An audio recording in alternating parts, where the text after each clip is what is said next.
Rumble is a no-go. Refreshing.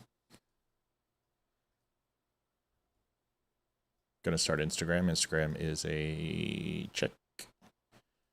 Going back into Rumble. Rumble is a pain in my ass. Rumble is a check. Oh, look at that graphic design and that cover art. So intense.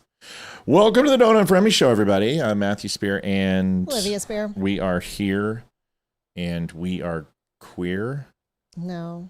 We are here and we like light beer. No, quit trying, Dr. Seuss. We're here in the land of wind and deer. That's really winter's coming. That's winter's. You know nothing, Jon Snow. You know nothing, Jon Snow. You know nothing, Jon Snow. What a great show. We're watching that actually with the kids, and why is we want to scar them for life, of course. Welcome to the Don't Unfriend Me Show. We have Hannah, formerly known as Puder, but real name is Hannah Puder, and sorry, Olivia added an R in her name. That's okay. I called Mark Geist Frank Geist, which is the dumbest thing in the world because I've read the book like 100 times and seen the movie 100 times and like talked to Tonto, have an autographed flag by the guy.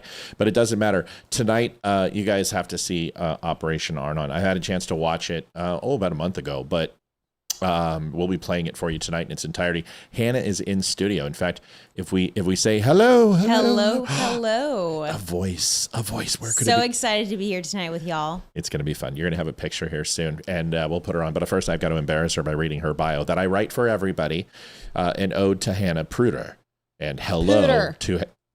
You didn't listen to my joke. You totally cut me off. Sorry. You didn't even let me get there. My bad. Like an ode to Hannah Puder, who after the bio will be known as Hannah Puder. There Got you go. it. Sorry, my bad. It's okay.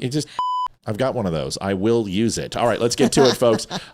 3, 2, 1, whatever. I forgot to start the clock. We don't care. Don't Unfriend Me Show is next. Share, like, subscribe.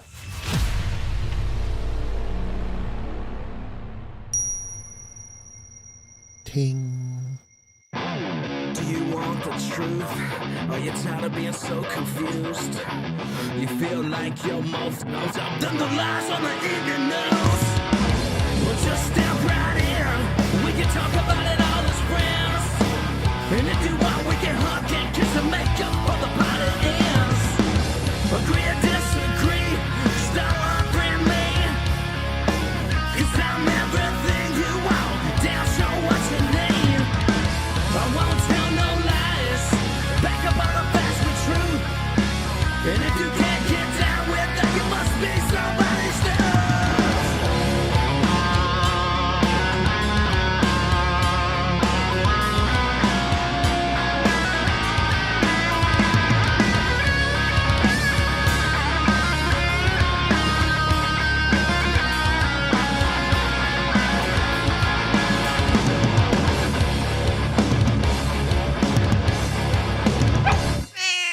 That video guy's amazing.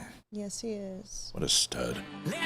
What's up, everybody? It's Ryan Weaver. I am on the Don't Unfriend Me Show, otherwise known as The Dumb Show, with host Matt Speer. You guys can find the show at The Dumb Show on social media or thedumbshow.com.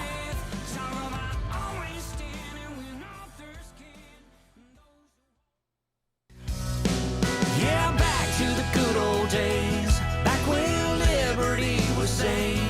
Back when everybody stood together and we believed. Go pick it up on iTunes. The Dumpster has a 5-star rating, a Diamond Transparency Award, and over 500 reviews. Thousands of shirts, coffee, books, and hats sold. We don't sell crap. We sell stuff built to last. Shop now at thedumbshow.com. Welcome, everybody. Down there is Hannah. Say hi, Hannah. What's up, y'all? What's up, y'all? Hannah Puder. Oh, wow, look, the graphic designer fixed her last name on here. How nice is that? Lisa Regina will be in the house on August 17th. Liv, tell us who else is going to be here and all the great news that we have coming. Okay, hang on. Sorry. I was fixing Never mind, this. I'll do it. Yes. Ben Morgan, Tonto's Vodka, will be in the house, and hopefully we get that shipment soon so we can drink it. Amber Hilliker, also known as Amber Hamburger Hilliker, will be on August 25th from the Amber May Show. Damani Felder will be here as well. We need a little diversity on our show, so he will be here. And then Matt Purdy has been announced with Olivia Munn. Olivia Rodrigo. Rondo. I was hoping it was Rondo. Also, 28th is Scott Lloyd will be back in studio to tell us about his first chair meetings on the 27th. First chair meeting on the 27th. Yes, but the big news. Yeah. Do you want to tell it because it's your news? No, you tell him, Sweet Pea. We got Mark. Don't say Frank. Don't say Frank Osgeist. Mark Osgeist will be here. Good friend of Chris Tonto Pronto, who is in Benghazi. He will be on the show. He saw us last night, and he's like, oh, my gosh, I got to go on the show. Actually, that's not true at all. Barry did it, and he's going to be here. We also have Chad Prather coming, and we have a whole bunch more. MAGA Idaho Mom, and a whole bunch more coming soon. Folks, do us a favor. $300 is on the board, but let's get to it. I got to do the introduction and embarrass Hannah, and I will be doing that right now. Hannah Puder is an American filmmaker, producer, director, writer, and actress with more than a decade of experience in film and commercial production. She earned degrees in film and communications and business law from Regent University, where an unexpected classroom audition led her to her role as Annie in Corbin Burnson's feature film Mary for Mayor. Jeez, that's a mouthful. Behind the camera, Puder built a career producing narrative films, commercials, and documentaries. Her projects have earned film festival recognition and secured distribution through outlets including Amazon Prime, Newsmax, and the Wall Street Journal. Her credits including Tickling Hearts, Emergence, The Prime Minister versus the Blob, and the documentary Get the Jew, The Crown Heights Riot Revisited. Was Barry in this one?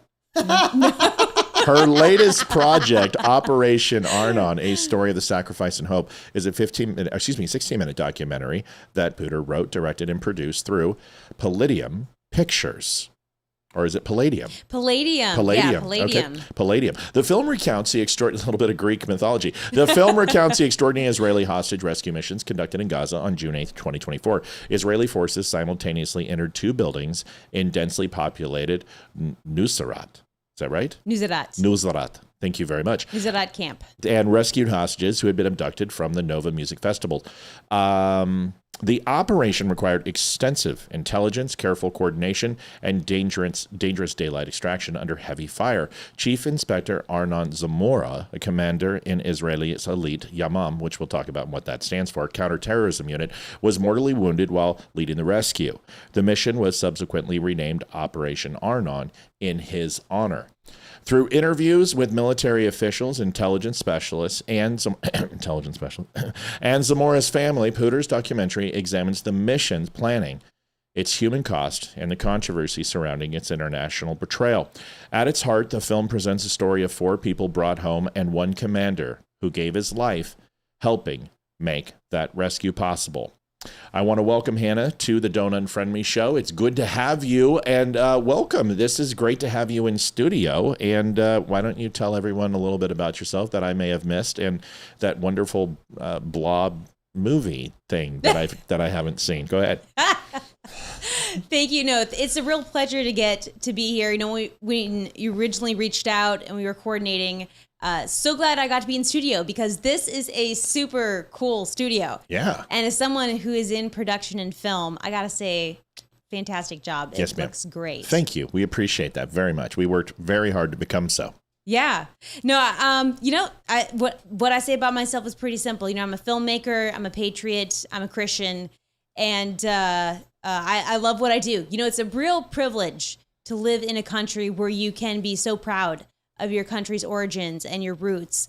And it's also an amazing privilege to have a family. My family, I was raised, you know, very patriotic to begin with. 4th of July was our favorite holiday. We loved the 4th of July. We always went to my grandparents' cabin. And learning about America's founding and what makes America so great was just part of my childhood growing up and celebrating it and loving it. And so, you know, we're so blessed to live in the United States and to be able to share that with our fellow Americans. Not everyone has that opportunity. And then also, you know, the opportunity to be in film. I didn't know that was going to be my path. My dad was a pastor. My mom was a nurse.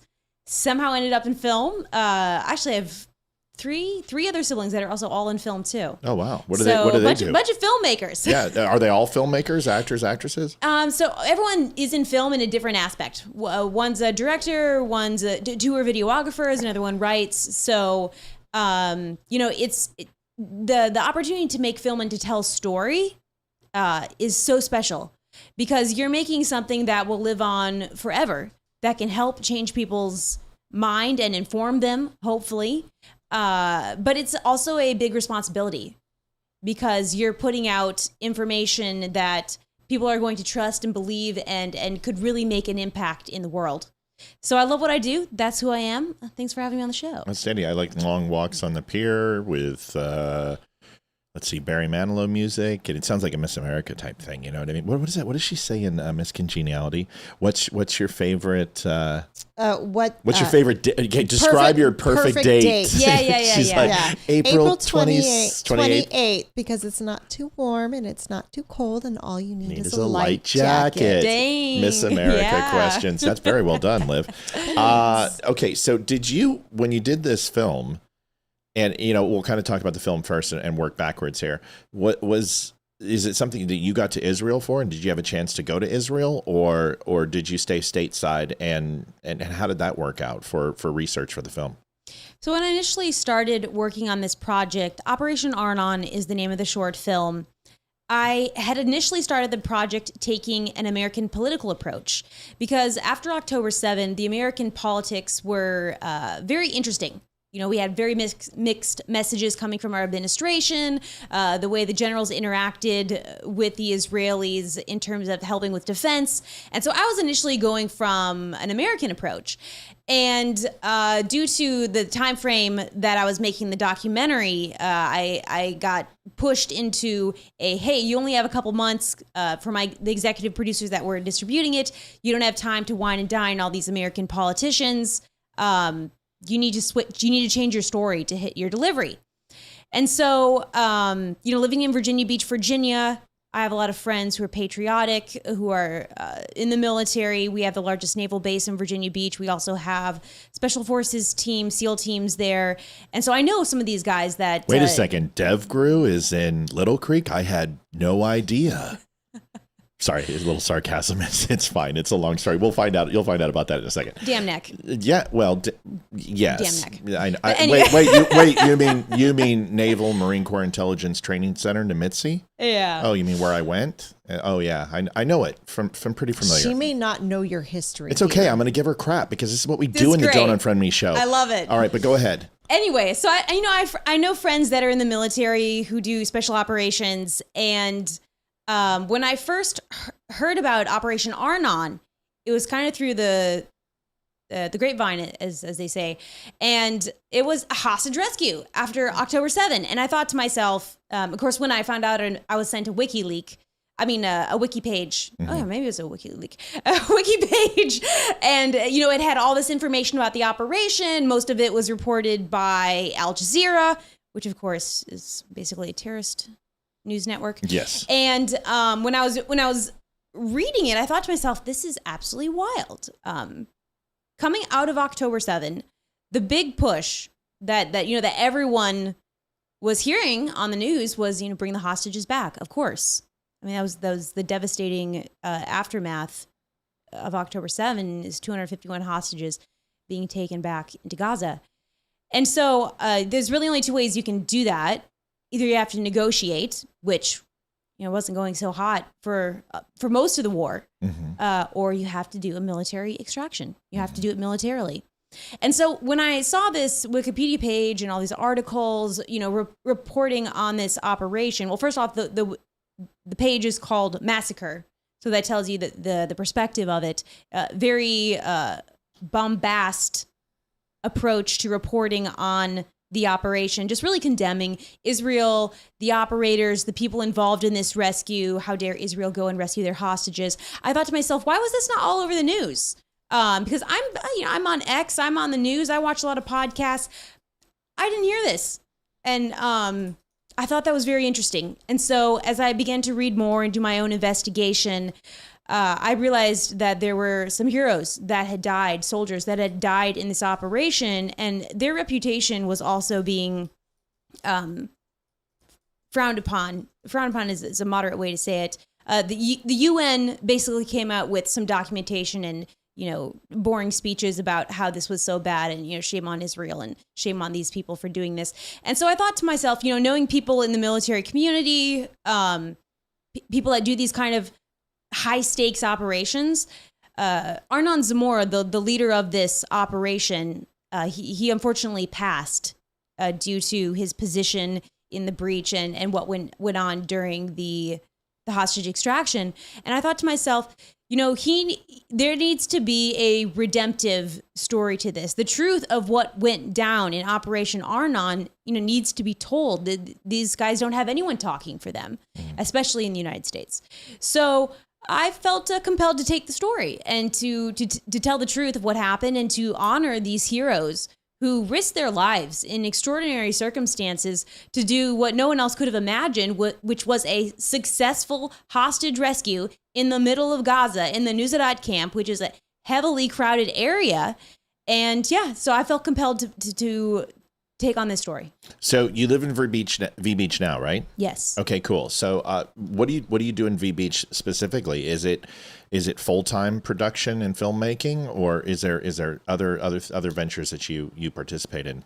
Yeah, I'm a full-time filmmaker. That's my job. I also do acting, more on the film producing, directing side, but I do acting every now and then as well. But I went to, as you mentioned in my bio, I went to Regent University, and that's in Virginia Beach, Virginia. And so I've stayed. I never went to Hollywood or New York. I've just stayed in the area for about 12 years now. You made the trek all the way up here from Va Beach? I did. That's insanity. Good for you. I was in Dam Neck from 94 to 95 as an intelligence specialist for Team 2, and then I was stationed at Little Creek from 98 to 99. So we drank some of the same water and probably have eaten some of the same sand. So the good news is, big fan of the community you're talking about. And there was a show that was talking about this, and we were pretty much one of the only ones. A lot of people haven't. We've talked about it multiple times. On October 8th, I explained to people there were two things that were going to take place.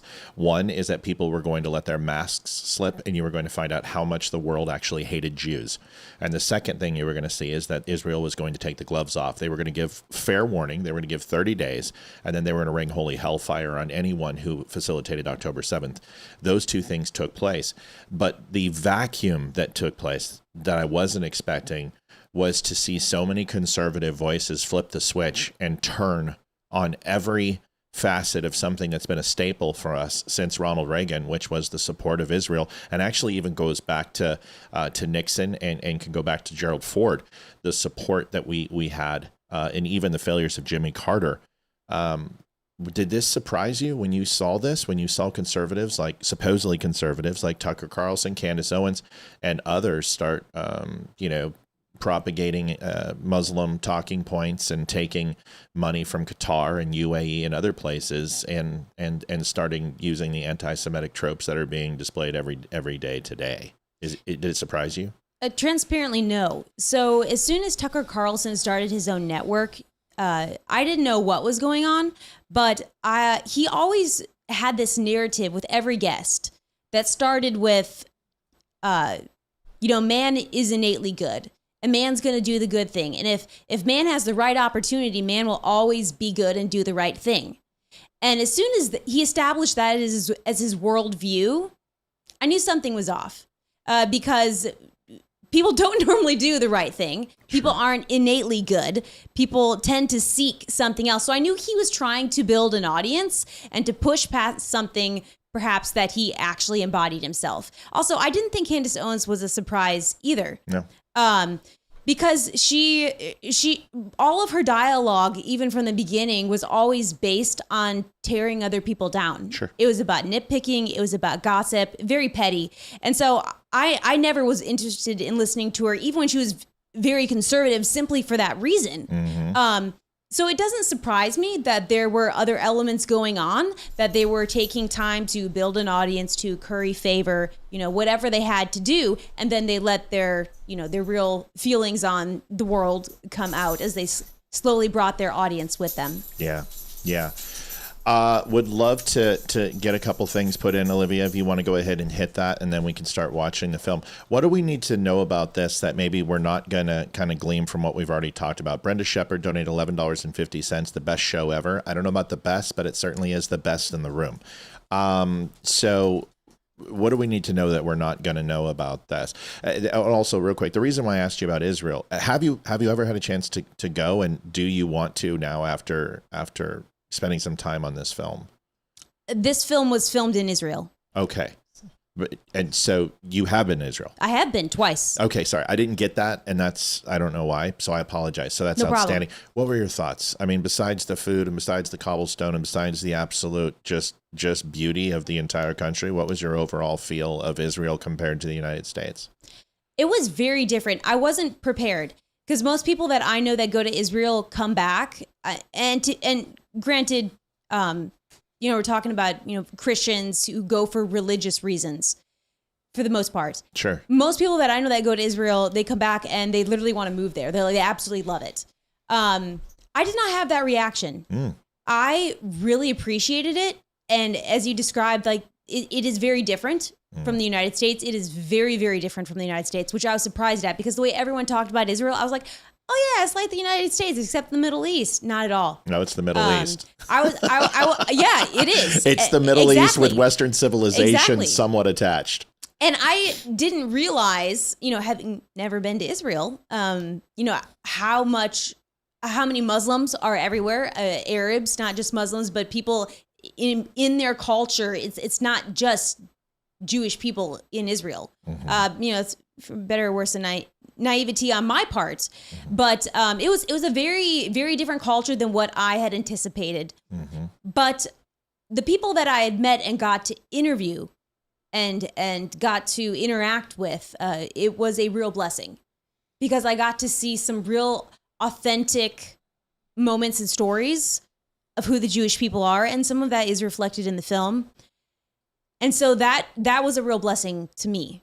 But it was not at all what I anticipated. Also, let's put into context here when I went.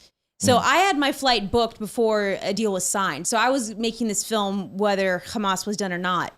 So my flight actually got there. I don't want to get the days wrong. I think it was 10 days after the first big plan was, the 20-point plan was signed.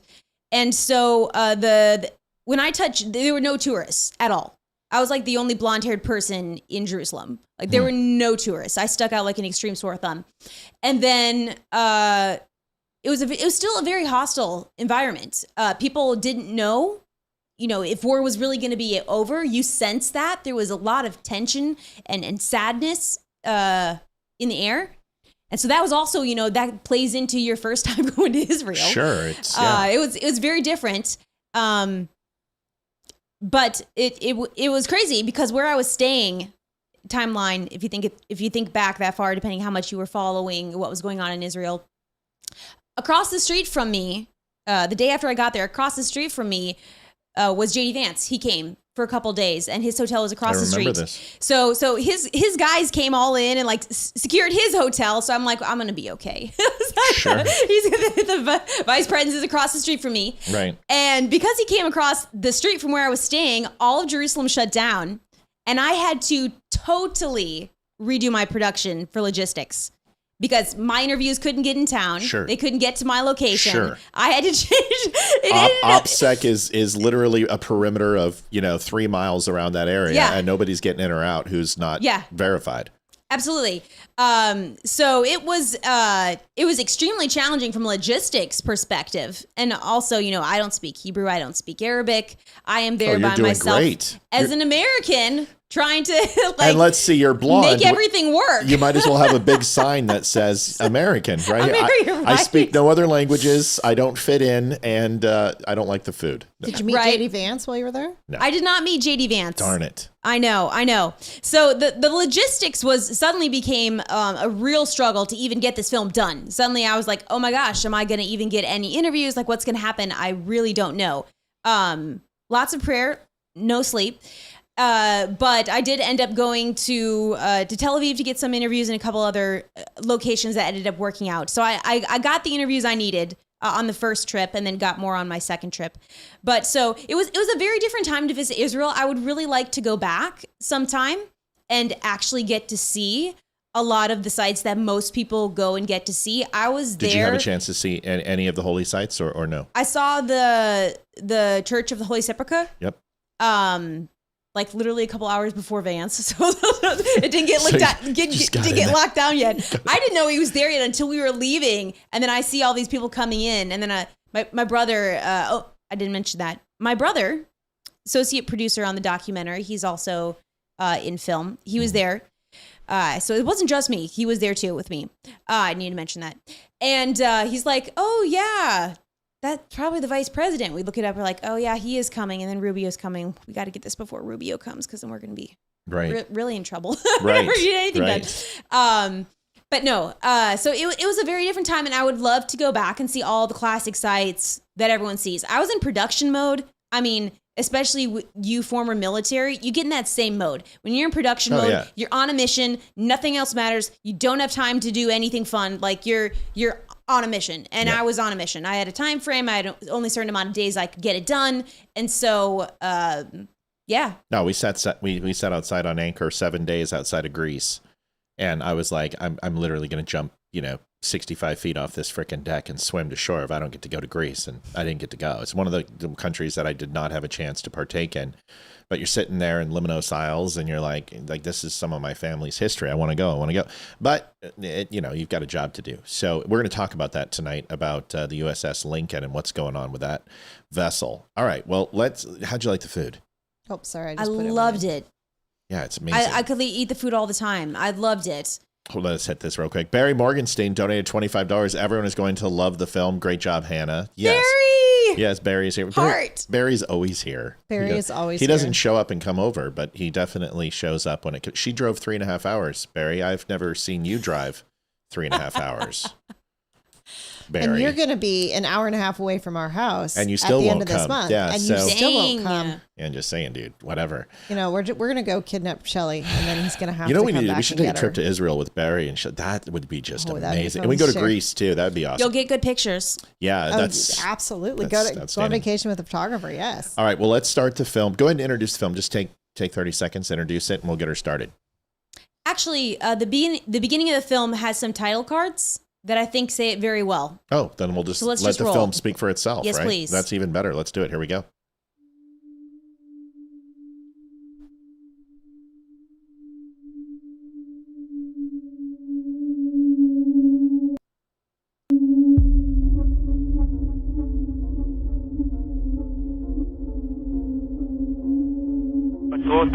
יש לנו פרחים.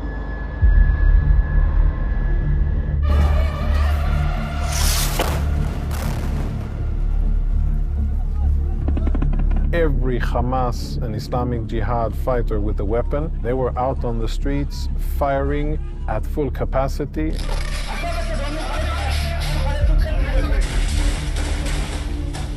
We felt they will do anything they can to kill the hostages and kill us before we get out.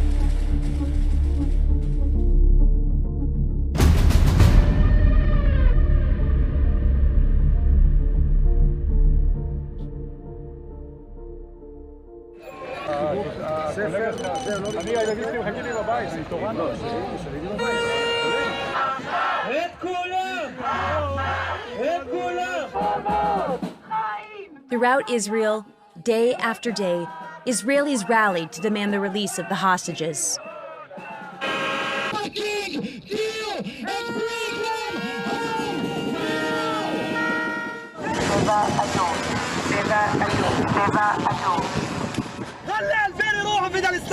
On October 7th, Hamas brutally attacked and murdered civilians, taking 251 hostages back into Gaza. One of the most notable hostages was Noah Argamani, whose pleas for freedom were broadcasted by the terrorists. It is a core value of the State of Israel, and I believe of the U.S. as well, that no one gets left behind. It is the duty of the State of Israel to bring all of its civilians back. Hamas imprisoned and tortured the hostages below ground in their complex tunnel network, making a rescue operation nearly impossible. When you talk about how to release a hostage militarily, to do that, you need to be 99% sure that you can go in and actually get the hostage alive. Israel, throughout the war, knew the location of many of the hostages. Knowing the location doesn't mean you have the operational capability to release them militarily.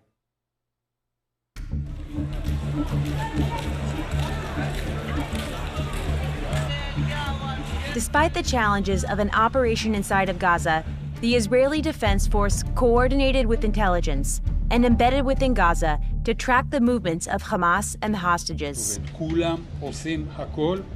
The intelligence needs to be perfect. You need to know exactly in what room the hostage is, how many terrorists are guarding, in what floor they are.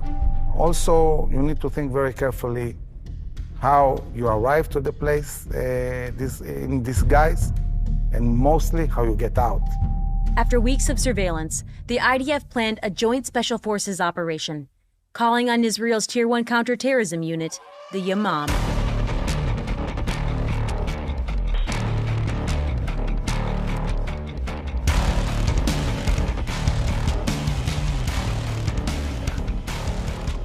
Yamam stands for Special Police Unit, that's the acronym. And when you think about fighting, and you think about tactical combat, close quarters, physical combat, and just expertise in the use of weapons, Yamam are the absolute tip of the spear of what Israel has to offer. One of the Yamam commanders who volunteered to lead this mission was Chief Inspector Arnon Zamora, a national hero, known for his bravery and counterterrorism attacks on October 7. For a lot of Israelis, Arnon is a hero. For us, Arnon is our son. זה היה חשוב לארנון, משום שזה היה, ארנון תמיד היה לוחם כדי להציל אנשים, לא כדי להרוג אנשים. וברגע שהוא ידע שיש חטופים, שנמצאים בידי ארגון טרור, שמתעלל בהם, מרעיב אותם, אונס אותם, מתעלל בהם, זה לא נתן לו מנוחה. Intelligence confirmed that Noah Argamani and 3 male hostages, Andrei Koslov, Almug Mirjan, and Shlomi Ziv, were moved above ground into 2 civilian houses in the Nusrat camp, a refugee settlement in the heart of Gaza. Arnon was a platoon commander. He was an officer, and he was in tactical command of 2 small units, and he was the officer who was charged with breaching one of the locations where Israeli hostages were held. Basically, our squadron got the mission. Arnon called me on Saturday and told me that I have been selected to be with him. It was a phone call. You know, everything good starts with a phone call in life. And I received the phone call from my brigade commander. He told me, listen, we've got a very classified operation. It's about hostages. The success of the operation depended on a simultaneous assault on the first house with Noah Argamani and a second house with the 3 male hostages. We understood that there was a linkage between the guards who were jailing the 3 Israeli men who were hostage and who were jailing Noah Argamani, the female hostage. And if that one location is under fire, the other location would respond with the classic response, which would be to execute the hostage and to disengage. When the tactical conditions for a hostage rescue became viable, the IDF brigade moved into position and secured a perimeter around the Nusrat camp. So the IDF sent forces to a different location, which really distracted Hamas, and they sent terrorists to this area, thinking that the IDF is conducting some big operation not far away. And while this was happening, the force infiltrated with civilian trucks, men and women, in operation, disguised as Gazans, in the middle of the market with all the Gazans around them. So we got into Gaza, we got the green light, we started to roll toward the house in daylight in the Nusrat camp. The two Yamam units deployed from disguised civilian trucks. The first unit reached the house with Noah Argamani and surprised the terrorists guarding her. They killed her captors and began exfiltration. Noah was successfully evacuated to a nearby truck and transported to a secure landing zone for airlift out of Gaza. The second Yamam unit, led by Arnon, deployed to the second house holding the 3 male hostages. Arnon's unit split into 2 teams, with Arnon leading the breach on the first floor and the second team simultaneously entering in the 3rd floor. Hannah, just to ask a quick question. This wasn't real time for you? Were these posthumous from the event, or was this happening while you were there? This is body cam footage from the event. My documentary took place about 6 months after the event. Perfect. Okay, cool. All right. Thank you so much. No that problem. helps. The Yamam entered the 3rd floor and encountered extensive enemy fire. They identified Shlomi, Andre, and Almog, huddled in the corner of a room.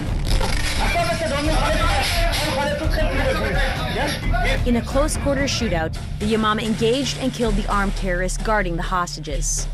But when the force of Arnon went into the 1st floor, they encountered amount of terrorists they didn't expect. The fighting was fierce.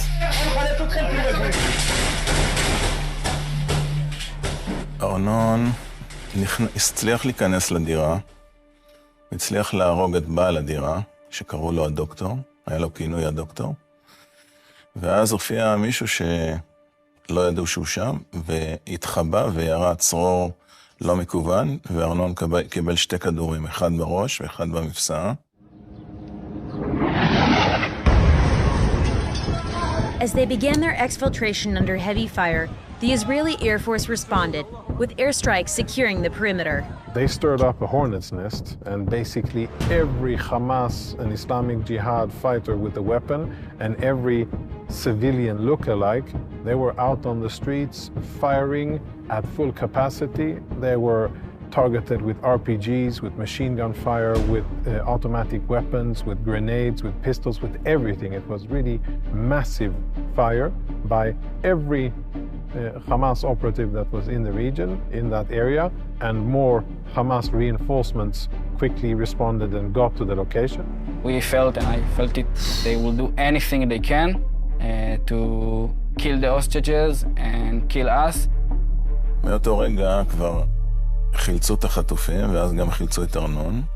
Hannah, when you talked to them, did you find that they felt this could have been another Mogadishu, and if they didn't get out of there as fast as possible in exfil, or did you have any type of conversation with them about that, and did they feel obviously they felt pressure to get the hell out of there, especially when they've got a circle closing around them, but was there any specific comments about that, or should I just wait and it's going to be here?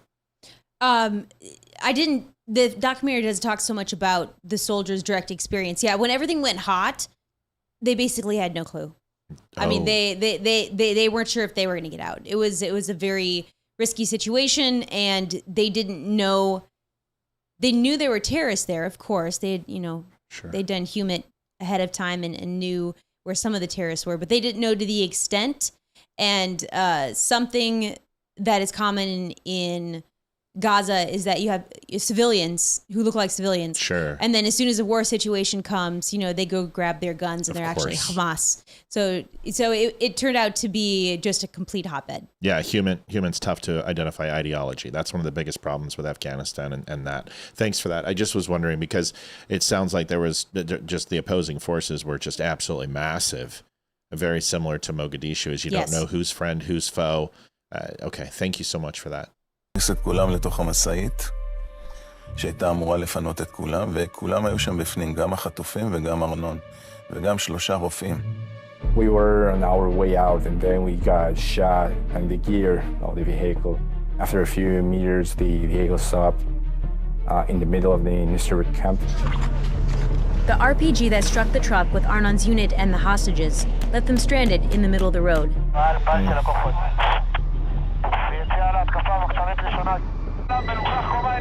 Paratroopers positioned in the nearby area secured a civilian house for shelter and transported Arnon and the hostages inside until reinforcements could arrive.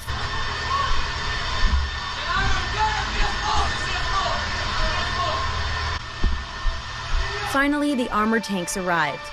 They evacuated the hostages to a landing zone for airlift out of Gaza.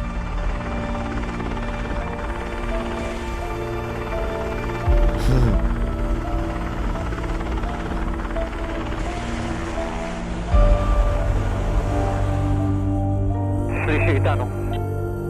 בדרך עולים רק 3. חיובי. אז תראה, זה פשוט כמו אוטו. בן גוריון, אתה יכול לראות את המסלולים שם ארוכים.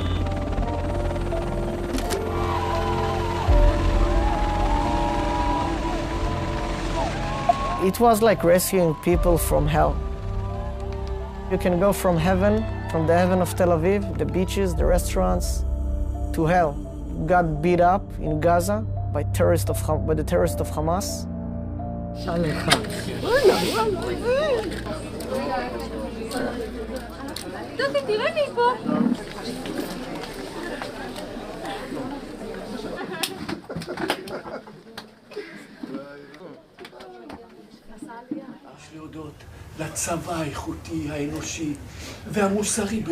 On June 8, the Israeli soldiers broke into my room and said, "Noah, we are here to bring you home now. Standing here with you is nothing short of a miracle made possible by the brave Israeli soldiers who risked everything, by Arnon's Mora, who gave his life to save mine. He is my hero."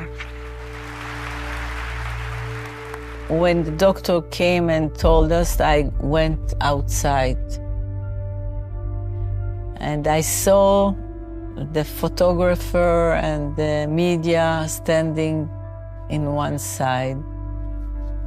And I was standing by myself in the other side. And the thought that went in my head was, I'm glad that the hostages came back. But now, from that minute, my life changing the course. And it will be a new journey.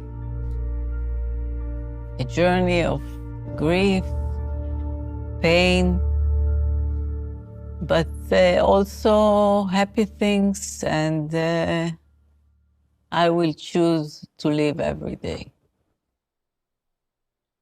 The Hamas-run health ministry in Gaza says 274 Palestinians were killed during Saturday's Israeli offensive on the Nusayrat refugee camp. Two hospitals say at least 70 people were killed during this operation, and the head of the Palestinian Authority described it as a bloody massacre.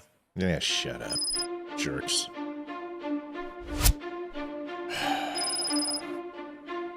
There's a very big gap here between reality on the ground and what is perceived in most American media.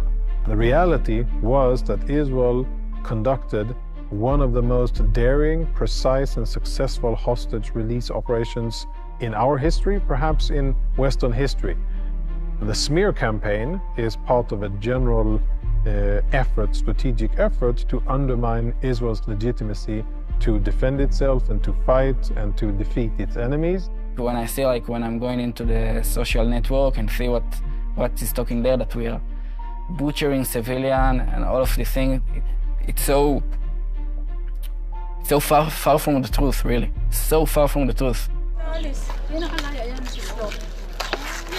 The success of Operation Arnon restored confidence in Israelis' military capabilities and brought hope to a nation devastated by war. After the 7th of October, when I talked with Arnon, he told me that, Mom, if my grandparents, who were Holocaust survivors, came here, build the state, home, plow the fields, and create a happy family, so we will rise too. We have hope.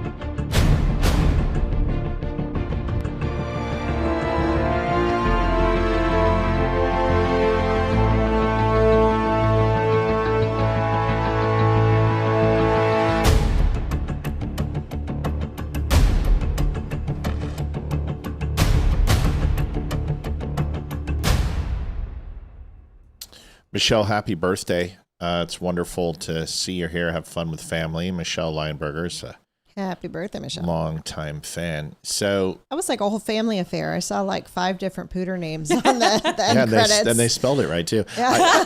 I had a very good friend of mine as a director, and well, I've expanded more friends that are in film now since the show, but he always said, you play the credits and you sit through the credits. Those people work too damn hard for you not to play the thing and turn it off. So I was impressed. I was like, he played the credits. yeah, I know. Yes, I was trained properly. I'm also married for 27 years. You should see what I do with a fondue. So I spent some time working with Shayat at 13. And when you look at just the absolute lethality that these guys work with and how they process every interaction. What was your number one takeaway? I mean, you've obviously spent time with flipper heads and, here in the States, especially in Vaughan Beach, but what were some of the common things that we share as special forces groups? And then what were some of the differences that you found between the two groups? One thing that I found very interesting when I was interviewing the paratroopers, the IDF paratroopers, I asked them, what was your feelings? What did you feel in this moment coming out of it when you heard they were rescued? What was your thought of the whole mission?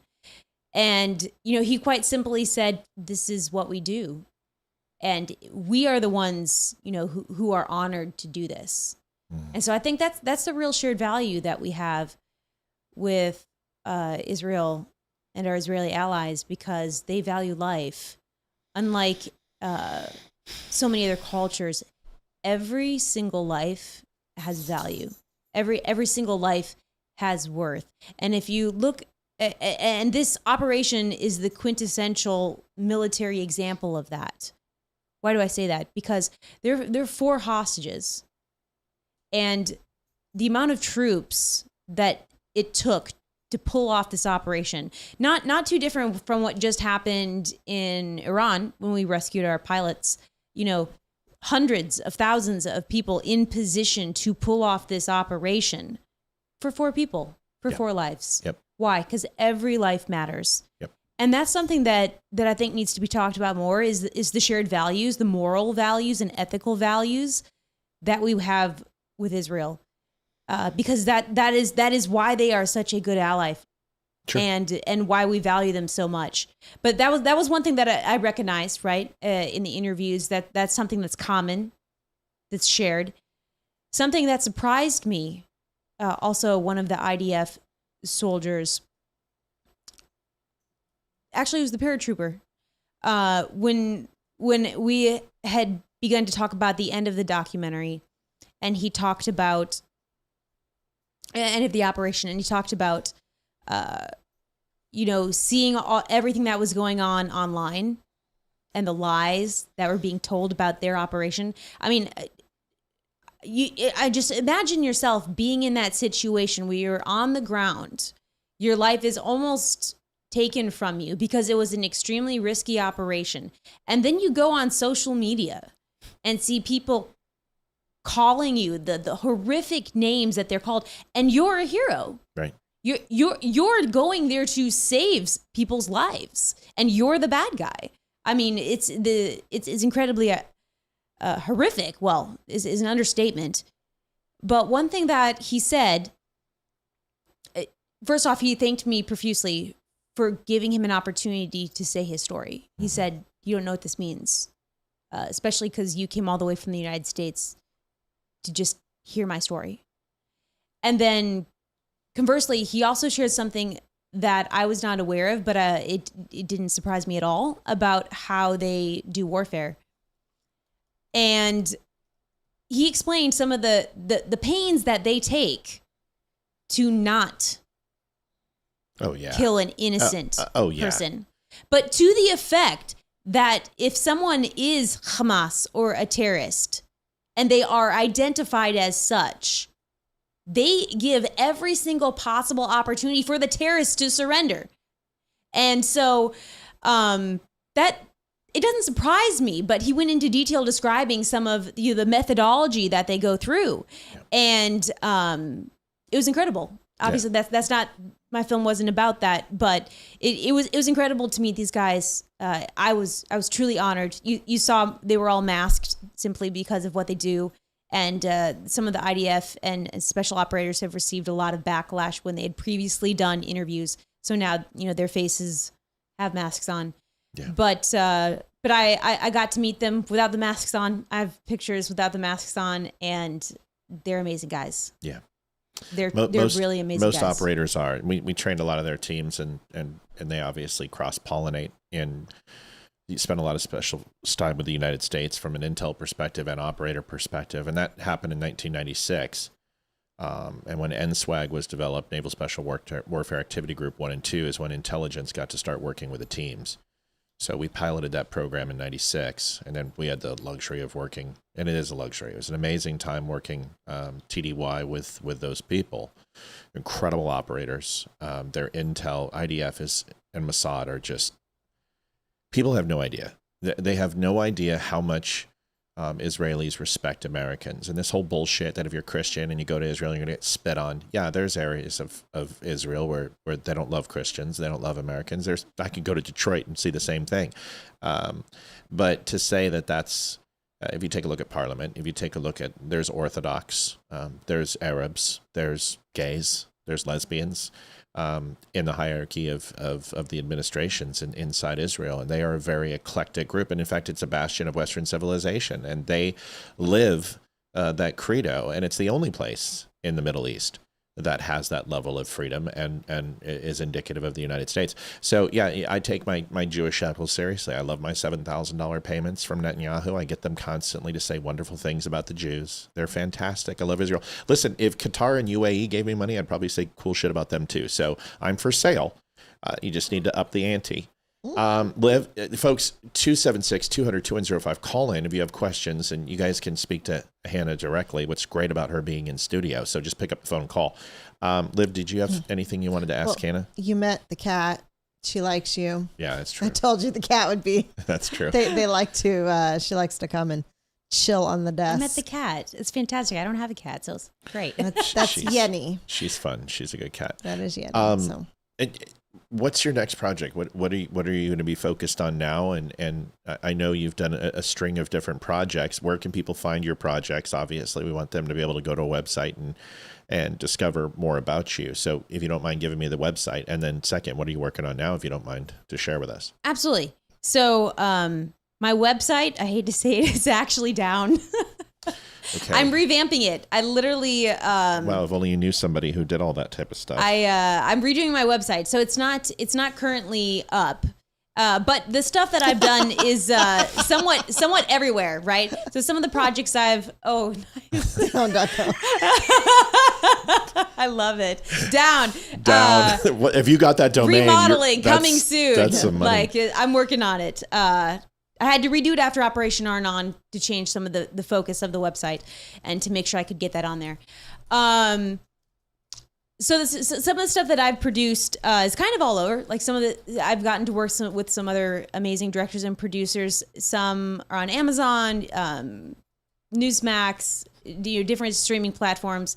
A lot of the work, though, that I do on the day-to-day basis, I do a lot of commercial and brand work. So I've gotten to work with a lot of cool brands like Sig Sauer, Navy SEAL Foundation, brands like that. So I really love the work that I get to do on the commercial side as well, because you get to meet really cool people. Oh yeah, Sig's you get amazing. to really talk to people and like have fun. Yeah. But what's next? So now that I finished Operation Arnon, I'm just starting to finish out my my PR for it and interviews for it. Actually, this week, I've officially started working on my next project, and it is going to deal with the war on terror and Iranian proxies, and it'll be a feature length. Okay.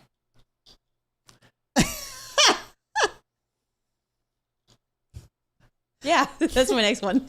So deep into the research part. Well, listen, if I may be so bold, I would be. I certainly don't lend myself to be the person who has a doctorate or a Nobel laureate in these type of topics, but I do know my stuff when it comes to proxies and especially terrorist groups in Iran. I notice you say Hamas correctly. My wife won't let me say it properly. No, that was Bahrain. You won't let me say Bahrain or Hamas properly either. But it was an area that I spent a lot of attention, a lot of AOR in, and if you need any sourcing or any type of conversation that I can lend myself to, I would be more than happy to help out in any way, shape, or form. It's a topic that, if you take a look, there's a 3.5-hour show that I did on Iran and broke it down as the #1 threat to the United States. And the second was Venezuela, and it had nothing to do with their military might, considering Iran is a defensive military, and they run proxy and asymmetric warfare. But Venezuela, due to its geolocation and its overall mineral rights and an incredible value for any country wanting to go ahead and get right next to the United States. So, yeah, I would love to talk about Iran anytime, but not that I'm saying that you would. There's probably plenty of people that you have, but if there's anything I can do, please let me know. Have you worked with Mandy Barry and said Jack it right. Smith? Matt wants a role in your film. No, I want to behind the scenes in the film because I would love to. I don't want to be on any film. I just would love to assist in any way that I can. That's all. Yeah, well, the challenge with capturing the topic, and actually, I had started by thinking about doing this, taking this direction before everything erupted with Iran in the beginning of the year, because as a millennial, I remember 9/11. I remember us going to war, but to be transparent, I was 9 years old at 9/11. I like most people, know exactly where I was, what happened. Did we check her ID before she got here? Oh my gosh, you were young. My parents were gone, so it was a very traumatic day for me, simply because the babysitter didn't communicate well that my parents weren't in the buildings that were falling, and so that took a couple hours to understand. So it was a very, very dramatic day for me for multiple reasons, but I remember 9/11. Sure. And I remember as a teenager us going to war, but I never really understood why as a teenager, right? And even as the war progressed and eventually, we had the horrific withdrawal in Abbey Gate. Americans don't really know. Most Americans don't really get the whole war on terror. They don't know the details, and they don't understand Iran and the proxies. And so, simply from a curiosity perspective, and wanting to inform people, because if we aren't informed about the Middle East, we're going to make catastrophic mistakes as a nation. And so, to take it's massive. Like the stuff to cover, the content is massive. It would take years. Yes. So going through the process of doing all the research, figuring out what parts are the most important parts to condense down and make into a film. That's the process I'm in. And it's not a light challenge. I approach it cautiously because there's so much to cover, and you need to put the right content to make the right point. But the film is specifically for an American audience to really highlight what was the war on terror? What is Iran? What is their purpose? What is the purpose of the Iranian proxies? And to tell that story, because it's critical. Yeah, Iranians figured out that it's easier to go ahead and make themselves not only the size of Texas, but make it 3 times the size of Texas by running proxy groups. And it keeps their centralized power protected. The 9 provinces of Iran have one of the strongest integrated air defense systems of any country, more than China, more than Russia, anybody. Their SS missile systems would have taken out 76% of our forces. That's what have been our attrition on first wave of attack from Diego Garcia through Ramstein and other bases using United States Air Force and carriers. We wrote these strike packages for Tehran and how we would go in and essentially cripple their command and control and communications. And it was an insurmountable feat. And the only thing that stopped that was time. Their technology was not upgraded. They were using old, first-gen systems. And, of course, our 5th-gen aircraft were basically ghosts from 500 miles away, could take out anything. And this is what the Israelis did, and they executed it flawlessly. But if people think that this is over and that Trump can walk away from this, we'll be in the exact same situation 3 years from now. So let me ask you this question, a little bit of a detour. Pickaxe Mountain. Yeah. I mean, what are your thoughts? Well, what strategy would you present? You got Shiat 13. You've got multiple special forces groups. You can hit it all day with GBUs and bunker busters, but there's nothing that's going to go that deep, no matter what Hexus says. You're not going to go ahead and hit 350 reinforced granite, reinforced steel, and hit it. So our bunker busters can weaken, but in the end, somebody's going to have to sweep and crawl that place. I'd prefer it not be our teams. I'd prefer that it would be Israeli forces. But you've also got Turkey, and you've also got Kurdish forces who are all also willing to go do those things, and with the right type of armament and training. I believe that, and I'm not saying this is happening in any way, shape, or form, but I believe there are certain forces that are not American and non-Israeli that are being trained to do that very thing. Right. Yeah, I don't see Trump having the threshold to put American boots on the ground in that type of operation. Not in that way. Well, it's not that it can't be done. The problem is the casualty count that'll take place in this situation. I mean, the old adage of a grandma wielding a broom, on an incline in a narrow passage where 1 by 1 is only possible, can hold that mountain indefinitely against any opposing army. It's ultimately the battle of 300 in the gates. Or if you want to go ahead and use it, just take Afghanistan, take Korea, mountainous region, you go in. And if people are saying, well, Second Amendment, that isn't going to stop the United States government. Oh, well, really? Then let's talk about 20 some odd years with Russia and Afghanistan and the United States and Afghanistan, because those sons of bitches with semi-automatic weapons and Kalashnikovs did a pretty good job of keeping the United States military tied up. So the problem is that if you send conventional forces in there, and also Karg Island, you're going to bring U.S. soldiers home on the body bags, right? Because it's an indefensible position, and they are going to have that place wired and ready to go. And if you send a team of 50 guys to go ahead and clear that area, those 50 guys are probably not coming out of there. So you've got to train proper forces to go and do the job. You're going to have to degrade the systems. There's a lot of things you're going to have to do. But from a strike perspective, there are weapon systems that you can hit with that thing. And I would use one of those weapon systems. And the best thing I can tell you is tactical nuclear warheads are the only thing that's going to make sure that you can hit that place and make that 1/4 of a mile glow.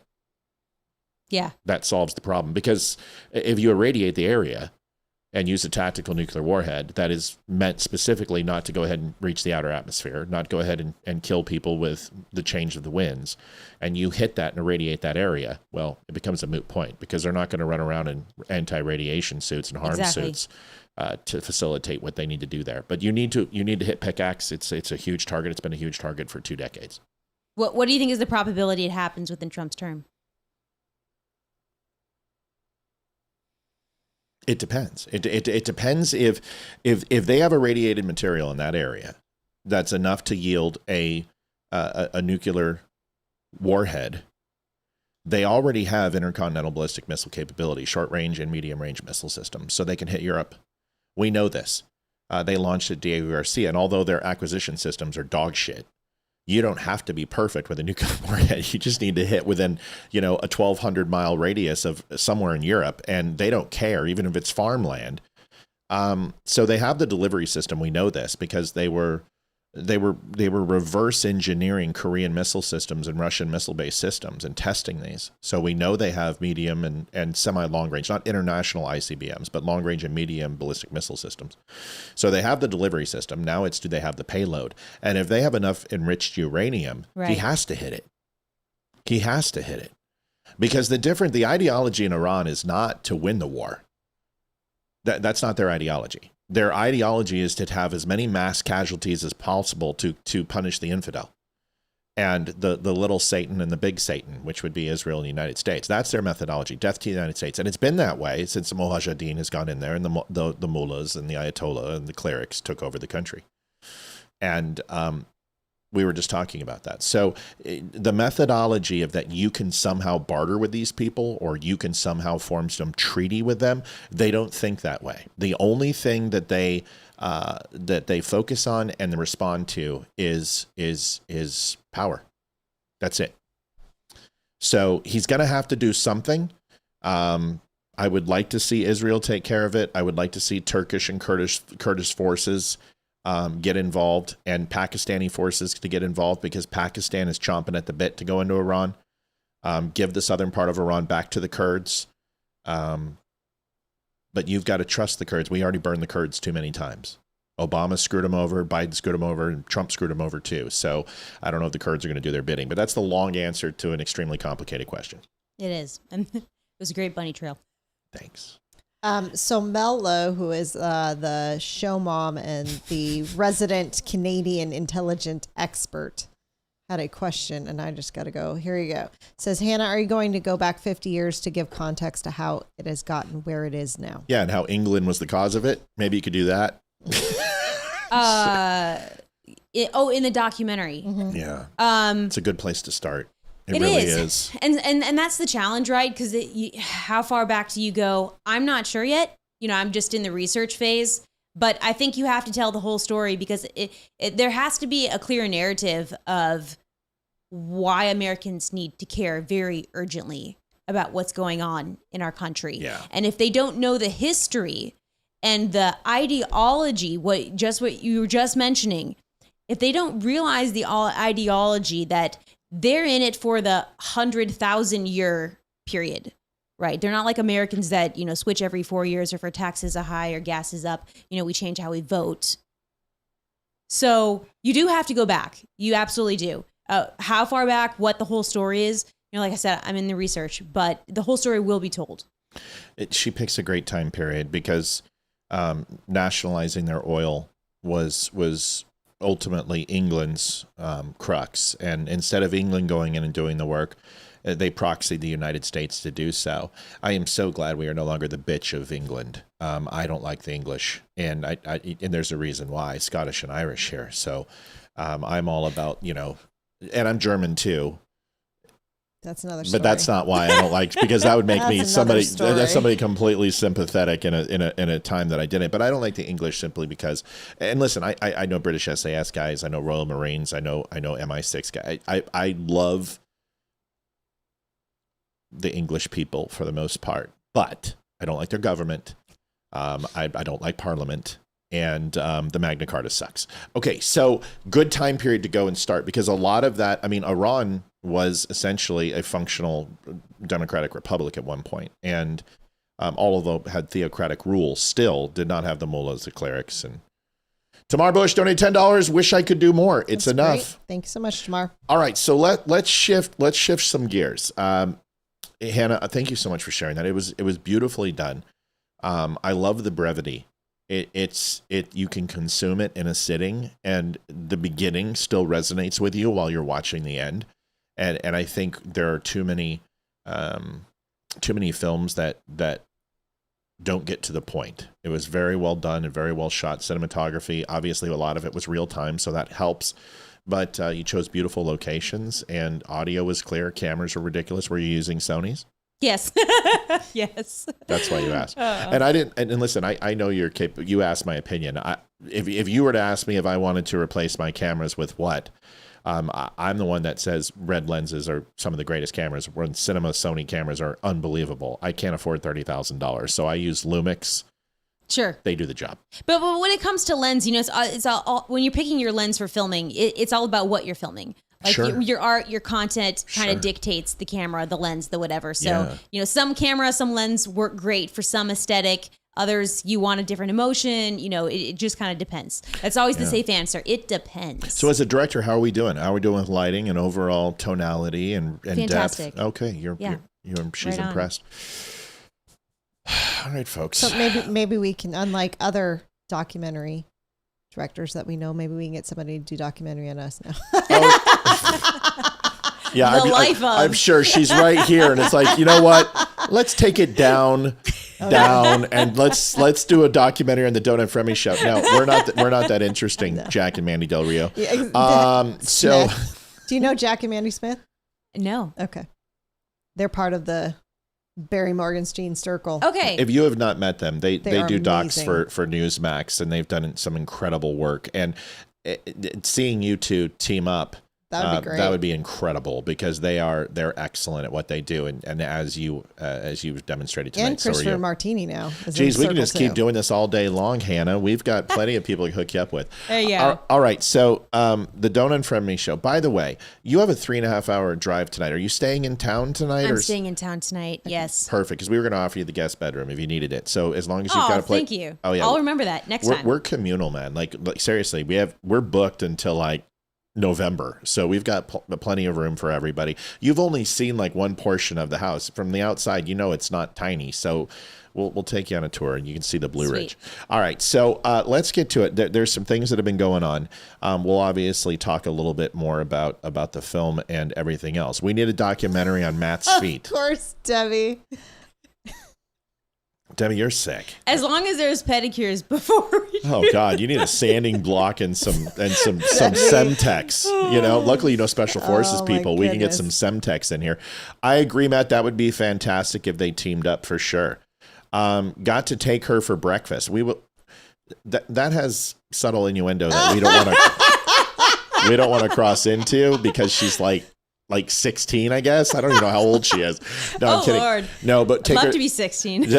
Take her to breakfast. There's Tammy's Diner. And Tammy's Diner. It's a the place. local diner. I saw it. No kidding. I'm a diner person. As I drove by it, I was like, I have to ask them, is this the spot? Okay, so this is where the so community funny. Do you want to tell the has story, Liv? You haven't breakfast? said because anything. I am a diner person. So you haven't said Okay. anything this Okay, whole so- show. So you go. Okay, so Tammy's Diner, when we first moved here, we got here right before COVID hit, beginning of 2020.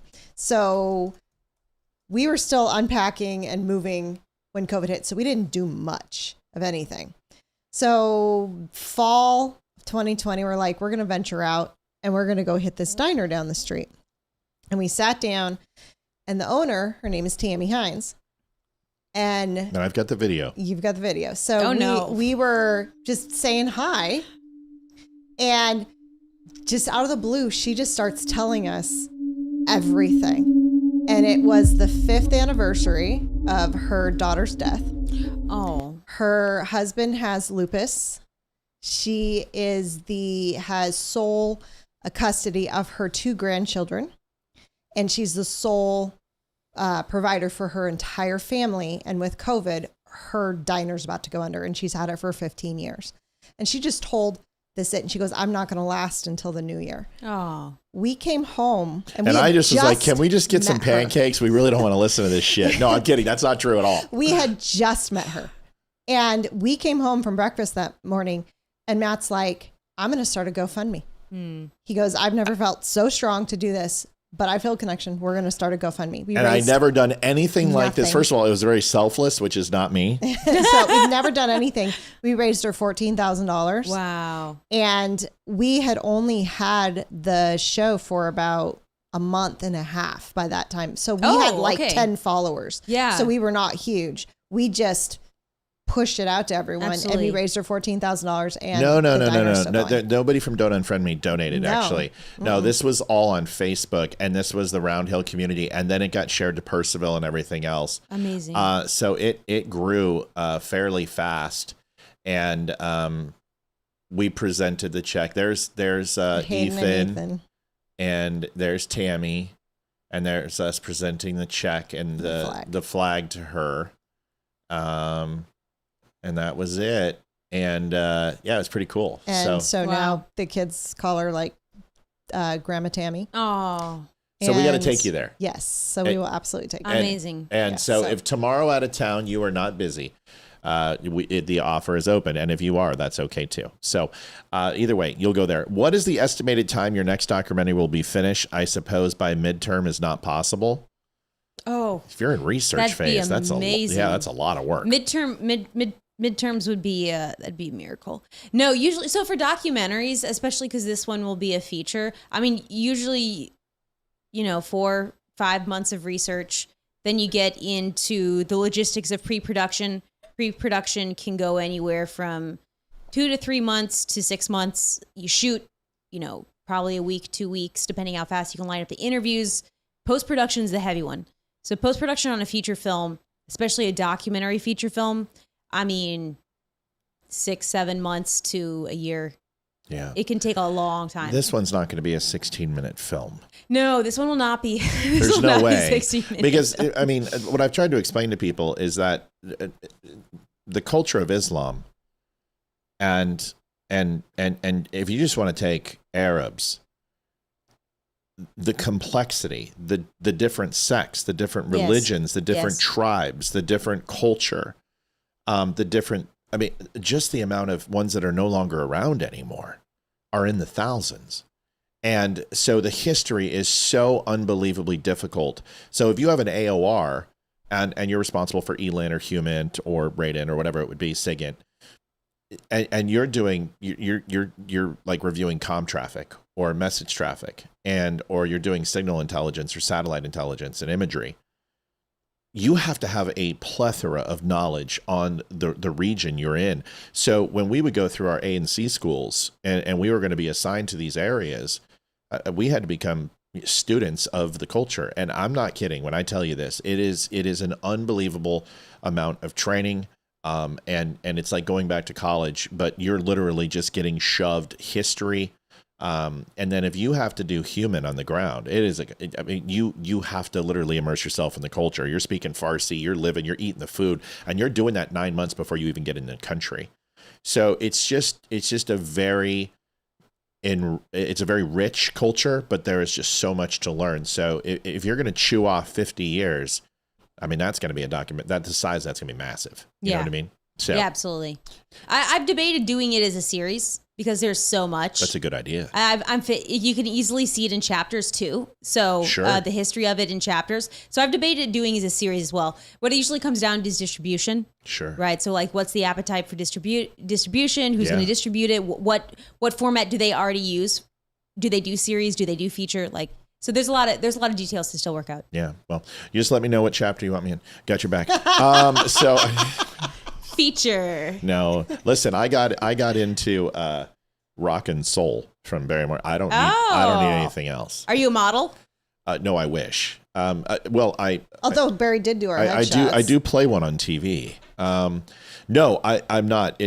I helped a little bit with some of the graphic design, and then nice. I'm not going to say what else I helped with, but Barry asked me to help out in some other spots, so I participated and helped out. Okay, it's his book. I don't want any glory. I've got it.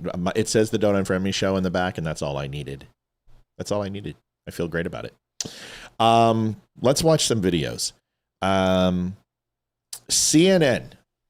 Are you a big CNN fan, Hannah? Not at all. Great. Then you're going to love this. So let me ask you a question. When it comes to the media, I think they went through a phase of making things up in about a 10-year period from about 2010, 2020. They just made up whatever they wanted. They would assign it to anonymous sources. And there is a new type of media here, which is they have Matt helped big time, made me sound smart. Oh, that was impossible. There's no way. I'm not that good.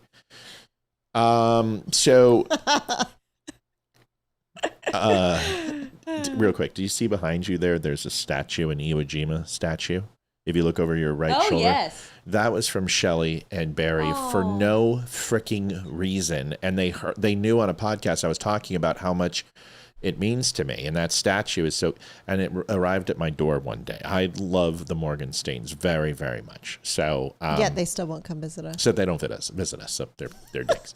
But anyway, so, then over the last like 6 years, we've seen something new with the media, is that they no longer necessarily write their own media. They just leave things out to have you come to a conclusion that's inevitable. An example is this. Tell me what's wrong with this and what you think about this when you hear this piece of news. What was Fortune doing when she was last heard from, and what do we know about these other hanging deaths? Yeah, so her mother told ABC News that she last saw her on July 26th, that she had traveled to Kentucky for a family reunion. But it was about a week later, Fortune lived in Mississippi, that I'm gonna restart found this. her reunion. Okay.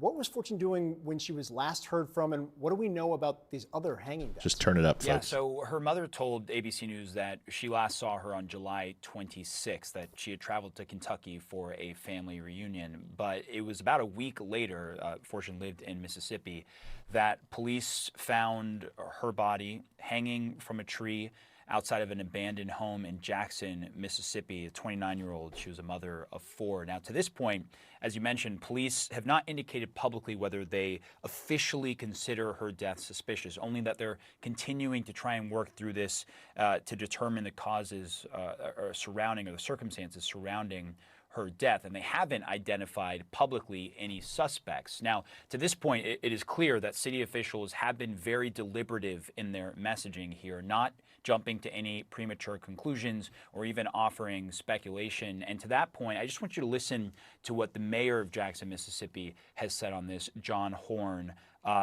All right, so let's break this down. How often do you see an eyewitness reporter from CNN who's black? Not very often. We play hundreds of clips a week, and I can tell you it doesn't happen very often. So the first thing I see is that. But let me ask you the question. The title says a black woman is hung from a tree. And what immediately do you start thinking of? KKK. Right. Hannah, what about you? Yeah. Or suicide, right? Especially because the whole way it's introduced, it was very clear that there are no suspects. But what's interesting is there is, but they left that part out. Really? Yes, the boyfriend is a person of interest. And if you read other articles, you go to All Sides Balanced and you read more of the centrist or the right news, the boyfriend has been declared. And the mayor, they cut that out of the actual report. I didn't want to show you all 4 minutes of the video. It's too damn long. But she doesn't talk about the person of interest because they cut it out. Let me ask you a question. When you think of that, KKK, possible suicide, is this a racial thing? Is this, they're lynching black people again?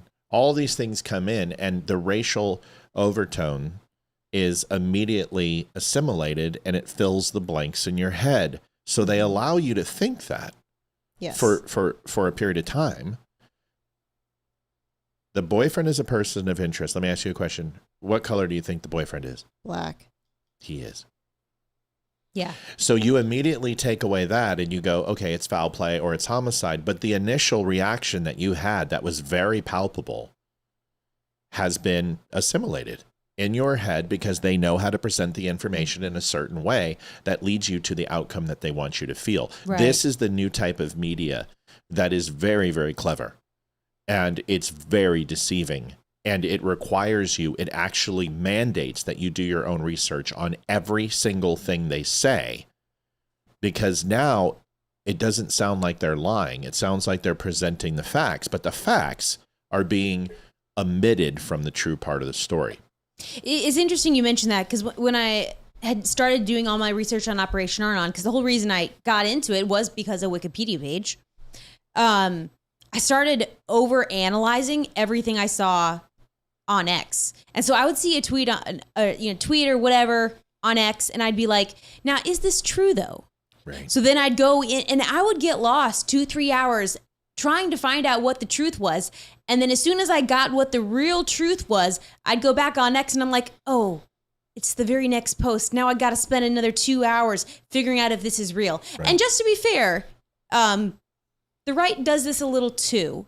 Oh, sure. Not the same. They don't, not the same, but when you're trying to actually find out what is true, it is almost near impossible. It is near impossible. And you're exactly right. This is the new form of media where we're going to say, maybe it's not so much lying, although there's a lot of lying. Yeah. There's a lot of lying. It's a mission. That's close enough. But it's more like, here's our redacted story of the truth. Right. So that there's not enough information to conclusively make the right assessment. And sometimes that assessment is actually not on the right or the left. It's in the middle.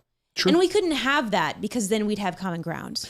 Yeah, this is why All Sides is fantastic. Strat4 is a very good. I've got a couple sites I'll send you to that will help you with that. And you obviously have wonderful sources, but Strat4 is really big in the Intel community and is used by a lot.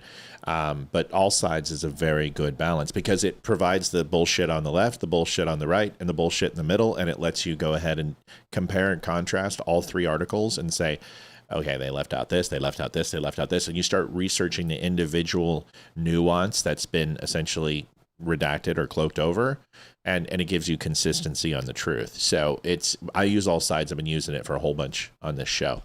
Good, interesting perspectives, folks.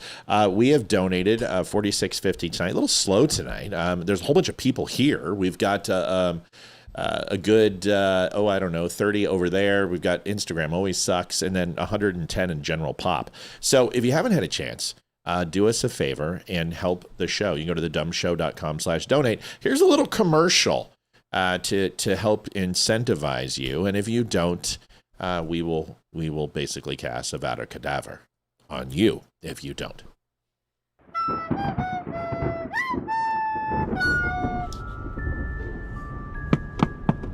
What the hell is that? It's a boy on a broom? Well, don't open the window. Bloody hell! Muggles, I'm sorry for using magic outside of Hogwarts, but I'm in dire need. Have any of you Muggles seen my golden ball? Did you just say he's looking for his gold balls? I think he said golden ball. Right you are. You two are very bright witches. You really Absolute are the blast. brightest witch of your age. Did he just call us bitch? It's a Harry Potter movie. You have to keep it PG-13. You know my name? I am Harry Potter. That means you know where it is. No, we haven't seen it. Well, you can buy a new one at the Dumb Show. You get 10% off for using code DUMB10. Bloody brilliant! 10 points to Gryffindor. Did he just call us Griffin whores? If you want to take part in more adventures, you too can donate to The Dumb Show.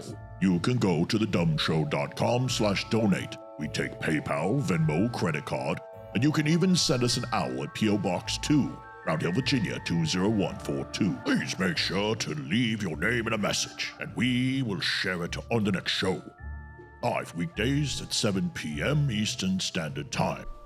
And remember, them Dumbledore sent you too. Okay, seriously? What's a fumble sore? Oh, that stupid commercial, man. I should totally win an Oscar for my acting. Oh, you chops in did that one. Yeah, everyone did commercial. so Totally. well. I mean, I'm sure You did Hannah's the like, best. wow, if I need some cinematographers, I'll tell you what. So who's the editor? I am. Okay. Yes. Yeah, I there's nothing. Pretty much, I do everything on the show. Whether Okay. it's videography, graphic design, lighting, it doesn't matter. But of course, everybody helps and everyone pitches in. But It's a full family affair. But I did all the web design on the site and all that stuff. And I'm one of those people. If I don't know how to do something, I go and learn how to do it. And I've always been that way. It's annoying. But my dream is to work on a documentary about Iran and the proxies and the asymmetric warfare. I may know someone that's doing that. Be awesome. So let's go. Paxton on Dana Lausch. You guys know Paxton in Texas. And let's just go ahead and play this because there's several stories that are interconnected with this. And it actually has an interesting ending. Valerie says, I love that commercial. I do too. Here is Paxton and Dana Lausch. You're getting the funding that you need from the GOP groups that are normally involved at this stage, are you? Or well, we haven't yet, but we're very hopeful that that's coming soon. We've been told hopeful September. that it's coming soon. Okay. They need to be yes. involved now, though. No, they don't. I would like, it would help me now because James Tallarico, we had a 3-month lag where he had 3 months to raise money, and I didn't because I was raising money and spending it in a runoff. So when June 1st hit, I had $0, and he had, I think, raised 30 million, had 21 million cash on hand, most of it from California, I think, at least close to half of it. So the Californians are pushing him, and he's got money. He's been on TV for about 4 or 5 weeks. And it's helped him a little bit in the polls. That's why the polls have gotten closer, because I have not been, and he's running as a moderate Democrat right now, highlighting his. Lawrence Cassidy, hello, brother. Good to see you back, man. What the hell? Where you been? Jeez, good to have you back in the house. Good to see you, man. His cutting of taxes and his securing the border, all which is fake. And so what we need to be able to do is get up as soon as we can. To tell people the truth about who he really is, and we can't let him get away with lying to people and fooling people into voting for him. All right. So listen, the RNC is a lot of things, but they are not going to lose Texas. No. So Tallarico, just quickly, and then Hannah, I'd love to get your thoughts, Olivia too. But we were in Texas during the whole Roberto Beto O'Rourke, that complete dipshit from Texas, the drunk driver and the guy who thinks he's Mexican. The only reason he was even remotely close to Ted Cruz, and remember, he lost by 2.5 points, which is in Texas. It might as well be a New York minute. No, a Grand Canyon mile. Sorry, New York minute would be too fast. So a Grand Canyon mile. So he got crushed. The only reason he didn't is because Ted Cruz didn't endorse a full-throated endorsement of President Trump in 2016 at the RNC, 2015 in the RNC convention. 2016 in the RNC convention. He took the presidency in 17. So, first race, basically. Yes, right. Just don't be so succinct. So, but that's basically what happened. So he actually performed decently. Texas. Everyone probably thinks that there's a Muslim on every corner in Texas. This isn't the case, but there is a massive insurgence of Muslims inside Texas, and there's also a shit ton of lefties. This is really a big deal in the primaries, but in the general election, Texans vote red. Would love to get your guys' thoughts on this. Do we feel that the RNC is holding back dollars for a reason to realize that Texas isn't even going to pay attention to this until mid-September? Or do we really think that the RNC is going to let Paxton swing? Paxton, was a pretty tough AG in the work that he's done politically as well. I would be very surprised if they let him swing. Yeah. Unlike what the RNC has done in Virginia, right. Just letting us totally swing. Have they put up a fight in the last 12 years? I mean, Youngkin was self-made. So I don't think I mentioned this. I do quite a bit of political work. I like been at political campaigns. Okay, Liv, you've been replaced. So and one thing that is like that is as astounding is the lack of funding in races that you could win. Sure. But the RNC does not upfront the money. That being said, though, I don't think I would be shocked if they let go of Texas. Yeah, I just don't see that happening. And Virginia is a different story. Is that you don't have a lot of people compete. A lot of these races go in contested. We had a good friend, Brandon Michon, who is running for district out here. Winsome Sears, we had a conversation with. You guys remember that? Governor Youngkin at the time, and then now Scott Lloyd. And then Philip Hamilton, who's going to be running for a House seat. We're going to continue to bring that. But if you have anyone who is looking for some exposure, we've got 40,000 listeners in Virginia. And that's, of course, not all at once. We wish that would be all at once. But who are in the network of the Don't Unfriend Me show and follow us on social. We'll have to tell you about our influence in the Warren County. Yeah, that's pretty cool. Election. Yeah, where they were cheating like crazy, and that's a whole nother conversation. That's a whole nother conversation. But we'll tell you about that after the show. Liv, you were here. Political drama, yes, so juicy. Yeah. We love it. You were here for Beto O'Rourke. Do you think Tallarico, who honestly is more effeminate than Beto O'Rourke, which is absolutely impossible? Like Tallarico makes me believe that men can be women. Do you think he has a chance, a small chance in our wonderful state of Texas? No. Why? Why? Because he said God is a female. Yeah, that was so stupid. That is right there. You're talking. I understand that you got Houston, you got DFW, you got San Antonio, and El Paso. Yeah. Yes, they're deep blue. in those inner cities. But Texas is also massive in size, and the rest of it, like 98% of Texas, is freaking red. That's so true. And it's all conservative Christian.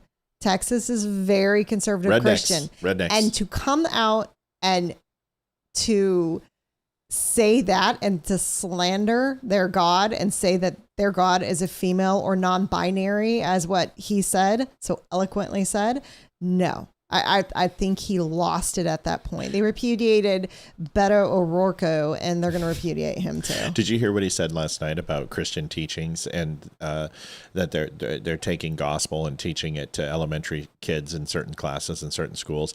Is that the stories are all, if you take historical fiction is what the Bible is, and it should not be translated as historical fact, and it's heresy to do so. Oh yeah, he's lost. I mean, this guy's cooked. He's already Why lost. He's lost. Why don't you just go ahead and say the Cowboys are not America's team while you're at it, and just close the freaking door on it, right? You're and just say lost, California. Louisiana has better barbecue than Texas. I mean, you just you're talking about lynchings. I mean, he's going to be swinging from a tree if he keeps up. Oh yeah, all right. You can't go into Texas like that and say that. No, Texas is. It's like saying you're a vegan or vegetarian. Right. Oh, who else has said that? Yeah, right. Texas is on a. It's like Hitler was a vegan too, so you're in great company with Tallarico. It's hilarious.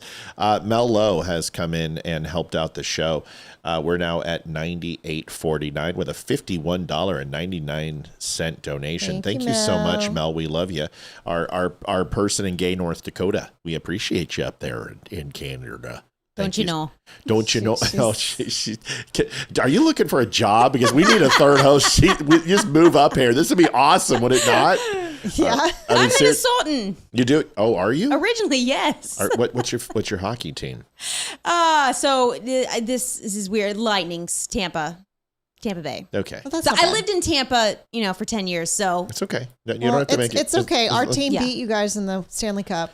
So yeah, at least you didn't say Minnesota Wild, right? Because I don't like the Wilds. They're also not a great team. No, they're not. Vegas. At least you didn't say Vegas. No, either. Vegas sucks no too. way. Yeah, no way. Complete hosers they are. Oh, for sure. Sure. All right. Well, we've got some good stuff here. Then you have to come over and watch a hockey game. We do accents. We should go to a hockey game is what we should do. That would be a good time. All right, we're Colorado Avalanche. Listen, fans. we make everybody family, whether like you want us in your lives or not. We're like herpes. We're just gonna pop up all the time. I was gonna say like cockroaches, but all right. No. Cockroaches are inconsistent. We'll come in the light, the dark. Giving. We don't care. We're like Simplex 10. All right. So pregnant mom. And this one struck home. Let's remember the lady. Tell us about the lady. You remember what happened, Liv. Break it down, and you brought the story. So here you go. So McKenna West was a surrogate. She lived in Alaska. A married couple, man and woman, just so you guys know, from California, paid her to be a surrogate for their baby. At the 20-week scan, it turns out that the baby boy had a heart defect, but it's a heart defect that is manageable. And as soon as he's born, if he has a surgery, it is 100% successful and there's no fallback from it. There's no issues. He can go on to live a normal life, normal, healthy, happy life. And the couple immediately wanted to abort the baby. And they weren't even going to give it an option. And McKenna West did a bunch of research to find a surgeon that would do it. She said she would cover the hospital bills for the baby to have the surgery, and they still kept pushing to have the baby aborted. So she fled to Texas, so they couldn't do anything about it. And they were going to sue her. And so her friend started a GoFundMe page for her, and she fought to keep the baby. And she even said, I will pay you everything back. And just, if you don't want the baby, I will keep the baby. I'll adopt the baby, and I will raise the baby. But they were going to sue her, so she would have to abort the baby. Now, we had also promised to make a donation to her and her attorney's fund because we wanted to. It was roughly $10,000 for to find an attorney to go ahead and represent her, and she was a few thousand short, and we were going to make up the difference because we felt it was important to do so. For some reason, we had a calling to it. So I've been staying close attention to this. There's some news. Let's go ahead and share it first. We're going to go ahead and go to the story, and then I'm going to show you that there's an update to this story as well, and sounds like a fairly amicable ending. So Hannah, you might not have heard about this, so we just wanted to brief you, and then we'll give you, get your opinion here in a sec. With a severe heart defect. The surrogate mother right now is fighting to save the life of that baby Gabriel, with medical treatment. His biological parents, though, are demanding an abortion. Texas AG Ken Paxton has stepped in, getting an emergency court order to make sure baby Gabriel receives life-saving care. That's going to get him some votes. Legal editor Carrie Orban right now, who, incidentally, Carrie, has some news to break for us. I do. This baby was just born today. Wow. I just spoke with the surrogate's lawyer, and the baby is off to the NICU, is hopefully going to undergo this surgery that this hospital has a 100% success rate of doing when it comes to children who are born with this particular heart defects. But I think the court battle could wage on. Right. Even after the surgery? Yes, I do, because there's still this issue of the parents, of the biological parents. They wanted the surrogate to have an abortion when she was diagnosed with, at 20 weeks, this baby was diagnosed with this heart defect, but it is a very serious one, but it can be fixed through this series of surgeries that apparently this hospital in Texas is known for doing, and there's been this battle. So she fled to Texas, Ken Paxton intervened in the case, and now the Attorney General's office in Texas is personally making sure that this now born baby is going to receive possibly life-saving treatment and certainly medically necessary treatment. We should point out that for folks at home that the condition is called hypoplastic left heart syndrome, where the left side of the heart, which pumps the blood to the body, doesn't ever develop properly and basically is useless. So the operation reroutes a lot of the plumbing in the right side of the heart so that you feed both the lungs and the rest of the body. But just to give a little background on this, the surrogate mother was from Alaska. The biological parents are from California. She fled to Texas for protection. That's right, because they wanted her to have this abortion. They wanted her to go to California. There was a whole legal battle before she even got to Texas. And in the contract that she signed, there was a clause that that she agreed to, and it was abortion in the case of an anomaly. And then she receives this diagnosis at her 20-week appointment and then decides, I can't go through with this. And the weeks are going on. So she would have had to have the abortion around 23, 24 weeks. Says she can't go through with it. Parents don't agree. But taking a step back and just thinking about the legal issue here for a second, I did a bunch of research on this, and I thought, wait, how is a clause in a contract forcing a woman to get an abortion even legal? It's really not. It's not something that can be enforced. It would just be considered breaching of the contract. Right. So she will no longer get paid and likely have to pay back the money. But these parents were very upset about this. And but what about custody, too? Could that be a raging battle going? Well, so now this child has been assigned a guardian ad litem, a GAL, in Texas, who I think is going to oversee, at least in the near future, this child's care. But this child, like I said, has been born and belongs to those parents in California. So it will be interesting to see, certainly, what happens next. Well, hopefully the child will get the life-saving treatment that it needs. All right. So now this is a little older, but I want to give the whole story. So guardian ad litem, GAL, which essentially is an interim protective status for a child. It's not like CPS or anything, but the state ultimately will have someone declared to watch the child, and that could be some sort of foster family or extra care that is provided by a hospital or a nurse or a professional, whatever it would be. And GAL is a fairly common thing in these situations. But here is the update. Let's do it. Folks, 15 minutes and 8 seconds. And trust me, it's been a weird week. We usually hit goal by now and go into overtime, but I think Hannah is a curse. So we need your help. So if you would not mind, maybe we can get to the donations and get caught up and get out of here. Either way, we appreciate you. And of course, I'm just kidding. Here's the baby mom update as of now. Thing changes in the surrogacy industry because of what you've gone through and you're still going through. What do you hope that one thing is? I would hope that the abortion demand that is likely in most surrogacy contracts, if not all of them, not be allowed to be in the contracts. I think it would change people's views of even going into it and paying a surrogate if they felt that they couldn't ask a woman to do that, which they shouldn't be able to. What does the next few weeks and months look like for you, McKenna? Taking it easy and growing this baby boy for another month or so, and hopefully getting to see him through his fight once he's born and through surgery. So the update is this, is that the baby has been born, obviously, successfully, and the heart surgery was a success. And now it's my understanding that the baby is with the parents who paid for the surrogacy. Oh, wow. So here's the question. It's going to be interesting when that baby gets older. Right. I mean, Yike. Like, thoughts. Go ahead, ladies. I mean, seriously, go ahead. In my opinion, I think if there's going to be an abortion clause in a surrogacy contract, I think that the surrogate mother should be able to, if the biological parents say, I want the baby aborted, that the surrogate mother should be able to come in and say, okay, I'm going to adopt this baby. Sure. And then here's your fees back. Take them. The baby is now mine. And then the adoption papers happen before the baby's even born, and the biological parents step away. And I don't even think it should be an issue.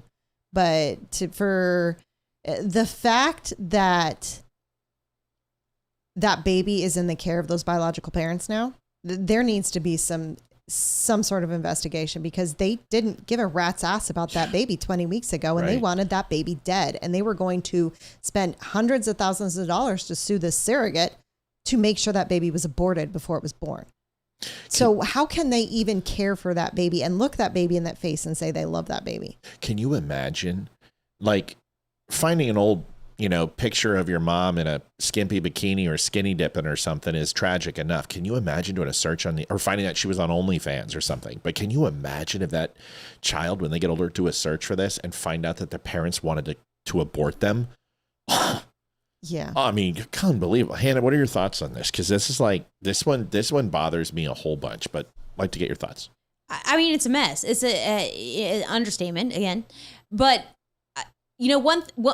another side of this that will probably come out, which is not what the mother would probably wish, is that people are going to probably more thoroughly vet who they have for surrogates and ensure that the people that they're bringing on as surrogates basically don't have a moral conscience. Yeah. Because she already signed, if you think of this from a legal perspective, she signed the paperwork, everything should be fine. It shouldn't have mattered. But the problem is now you have a legal battle with her already signing away the rights. And so parents are going to go, why would I throw this all in there if this surrogate could potentially have a moral conscience and then decide that they want to keep the baby if for some reason I decide that they shouldn't. So there could be a very negative reaction from all of this that could come out. And then I think there's also another deeper question is people who are putting themselves in the positions to be surrogates, understanding the weight of what that holds.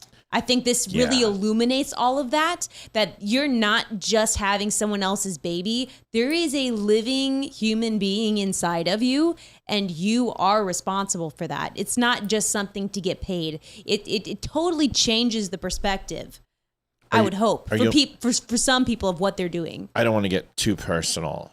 Just mom, yes or no? No. Okay. Want to be? Absolutely. Okay. What the hell is wrong with you men? Get your shit together. Agreed. Seriously, what the hell is wrong with you people? You know what I mean? I mean, listen, we can do this. Folks, if you find Hannah to be a total biscuit, you need to go ahead and reach out to the Don't Unfriend Me Show at 276-200-2105. Biscuits need gravy. Oh my gosh. And more importantly, they need rings. So my gosh. We'll find you a match, damn it. Holy There's got to be cow. somebody out there. No. Listen, gosh, that's hilarious. Olivia and I met when we were... I was 18, you were 24. Yeah, I robbed the cradle. Just out of high school. Yeah. And actually, no, 1 semester of college. Yeah, I was fresh out of the Navy and was in college, and my roommate and I was doing horrible misdeeds. It was the summer of love. And we were up at the lake and a lot of Long Island iced teas. And, you know, I was a military kid and I was in good shape. And, well, needless to say, it was a college town. But when I saw her picture, I was like, holy crap, I just found my next 24-hour relationship. And he's like, well, she's engaged. And I'm like, that doesn't matter. I was a horrible person. And my wife helped me realize that how to be a better man and how to be a father and how to be a husband. And it comes to those when they're most and they least expect it, you know. Yeah. And it'll happen, and I can't wait for that to happen. But yes, having a kid is amazing. And if you're this fervent and adamant about being pro-life, I can't imagine what you're going to be like once you see your child. So and hey, it'll be 24 years married in 8 days. I'm not going to forget it. I'm not going to forget our anniversary. 27. Early congratulations. 27. 27. The 28 living in sin. 24 married. 28 living in sin. And then almost 28 living in sin. Listen, I can't see myself with anyone else. But yeah, anyway. We got to have our anniversary So special. Guys, get your shit together, okay? That's it. We have our anniversary special show every year. Oh. Let's go with teacher. Oh, this one's crazy. Got to put that in. We need to put that in. Yes. Thank you, whoever did. I can move this $sign. Joanne Townsend, $100. Thank you, Matt and Olivia. Welcome, Hannah. We'll have to watch later. Joanne Townsend, you are amazing. Thank you. Look at everybody coming out of the woodwork. The Don't Unfriend Me Show never fails. They always come through. 9th inning. Way to go. They completely overtime with the goalie pulled sometimes. Let's do this. This is a teacher who makes a video. Keith Baker. Keith, Dang, been a while. They're coming in hot now. 103.48. Thank you, Keith Thank Baker. you, We Keith. appreciate you. It. Thank you guys so much. Very, very much. Rock. We hit goals, so I might as well just go ahead and let Hannah experience this. Let's see if I can get this off and that off, and then boom and boom. So we hit goal. Overtime. There we go. Overtime is officially over, but we're going to go ahead and do this like we always do. Enjoy.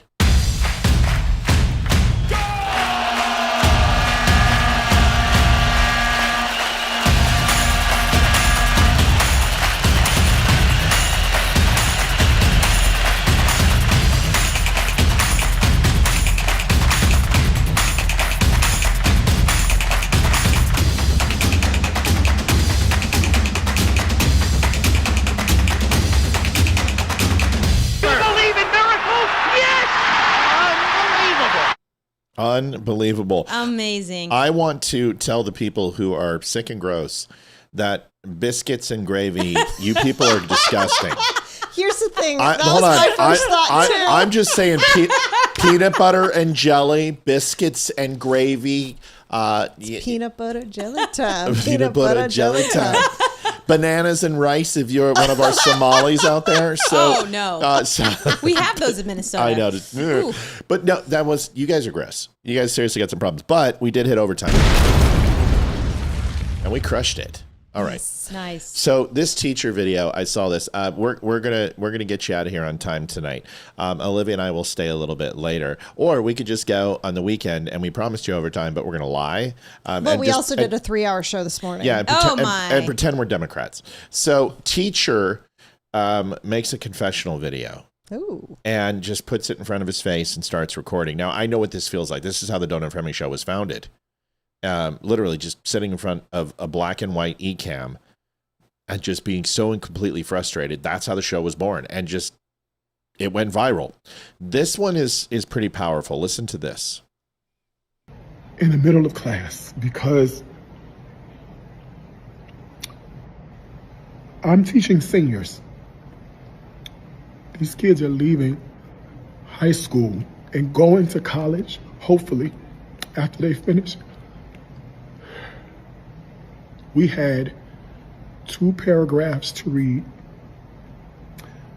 1 sentence complete to write, I gave them the sentence stems. I basically completed the sentence for them in the model. These are 17 and 18-year-old kids, and they couldn't fill in 4 words. 4 words. I gave them the scenario. We annotated together. I gave them the answers before we even had the problem. And they couldn't do it. I don't know. I simply don't know where the problem is. This is only day 2. And I have seniors who simply cannot read and seniors who cannot write. They cannot write. They can reason. They have the ability to defend their reasoning if it's talking to their homeboy, but applying that to a written text, 2 paragraphs, and they couldn't do it. Our young black men, our young brown men, our young black girls, and our young brown girls. It's really sad. Yeah. It's just, I'm going to just strike while the iron is hot here. Then you should absolve the teacher unions. Yes. Amen. And you should start firing these bastards who are not training children, because protecting them and giving them tenure is what's causing this. The public education system has been a complete abysmal failure for 77 years. And I am a person who flunked out of high school. I am self-taught. I am self-learned. I should not have gone through Intel training. I graduated number 1 in my class. I had a 4.13 in college. But if you look at my grades in high school, you would absolutely not believe it. I'm sorry, but this whole No Child Left Behind is an abysmal failure. The public education system is a failure. And tenure and these teacher unions need to be abolished. You should strike teacher unions completely out, and you should strike, because they never strike for the kids, do they? They always strike for their paychecks. But I don't see anyone protesting that their kids aren't able to go ahead, because all they have to do is pass a state test. Livia, I know this is big for you. Then Hannah, go ahead, Liv. No, there absolutely no teacher should be tenured anymore. I think honestly, every teacher should have to take an exam on what they are teaching the kids, as well as when their students have to take the state mandated test at the end of the year, that teacher should be graded on how their kids do. Sure.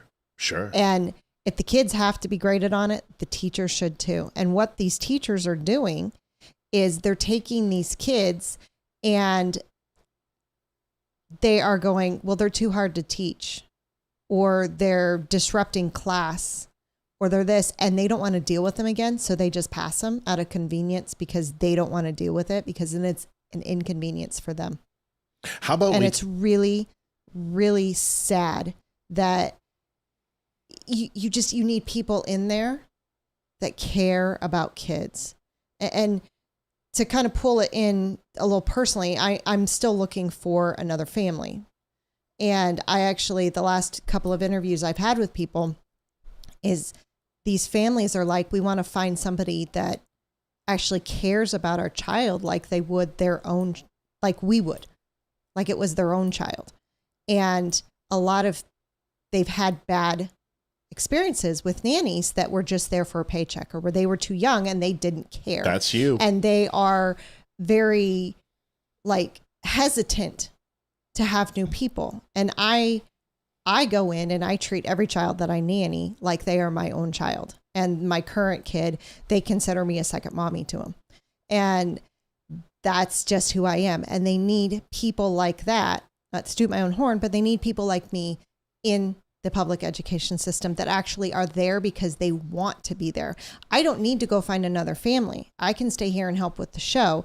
And you can cook, you know? I can cook and I can clean and I can help out with the show, but I want to because I like to do it. But they need people who want to be there for the kids because they love the kids and they want to see these kids succeed, not because it was an easy degree, because an education degree is an easy degree. It's an easy paycheck. I get 3 months off in the summer. I get 2 weeks off for Christmas. I get a week off in the spring. I don't have to deal with kids then. And I only have to work 8 months out of the year. It's easy. And then if I just work for 2 years, I'm tenured, no one can touch me. That's the mindset of these kids going in. They need people who actually care about teaching now. Is there real quick, and Hannah, I want your opinion on this, but I also want to interject another question since Olivia nailed that out, knocked that out of the park. If by 16 years old, when you're done with your sophomore year, if your GPA and your test scores are not where they need to be, as long as you're able to read and write and arithmetic and the basic, right, STEM, and get by at a, certain level, 10th grade level, should we take the $12,500 on average that it takes annually to educate a kid by not educating them, and actually take that $26,000, $27,000 combined for their junior and senior year and put them in a trade school for the next 2 years, so they leave with a trade, whether it be HVAC repair or some sort of automotive or electrician or plumber or crane operator, whatever it would be. But should we make an investment and say, you do not qualify for college, you do not qualify for continuing your high school education because you are going to get left behind, literally. But instead of using that money to the school, we're going to move a certain percentage of these kids into trade schools to fill the 200,000 some odd trades that are suffering from not having enough people to work with them. I want to get your thoughts on that. Minor lives. Yours. Oh, yes, ma'am. Yeah. No, I absolutely think that's correct. I love education. I went to a private school. I have my master's in business law, and I love education. But we're doing a huge disservice for telling kids that they're smart, letting them graduate, letting them go into society, thinking that they can make good decisions when the education in their background doesn't even support that.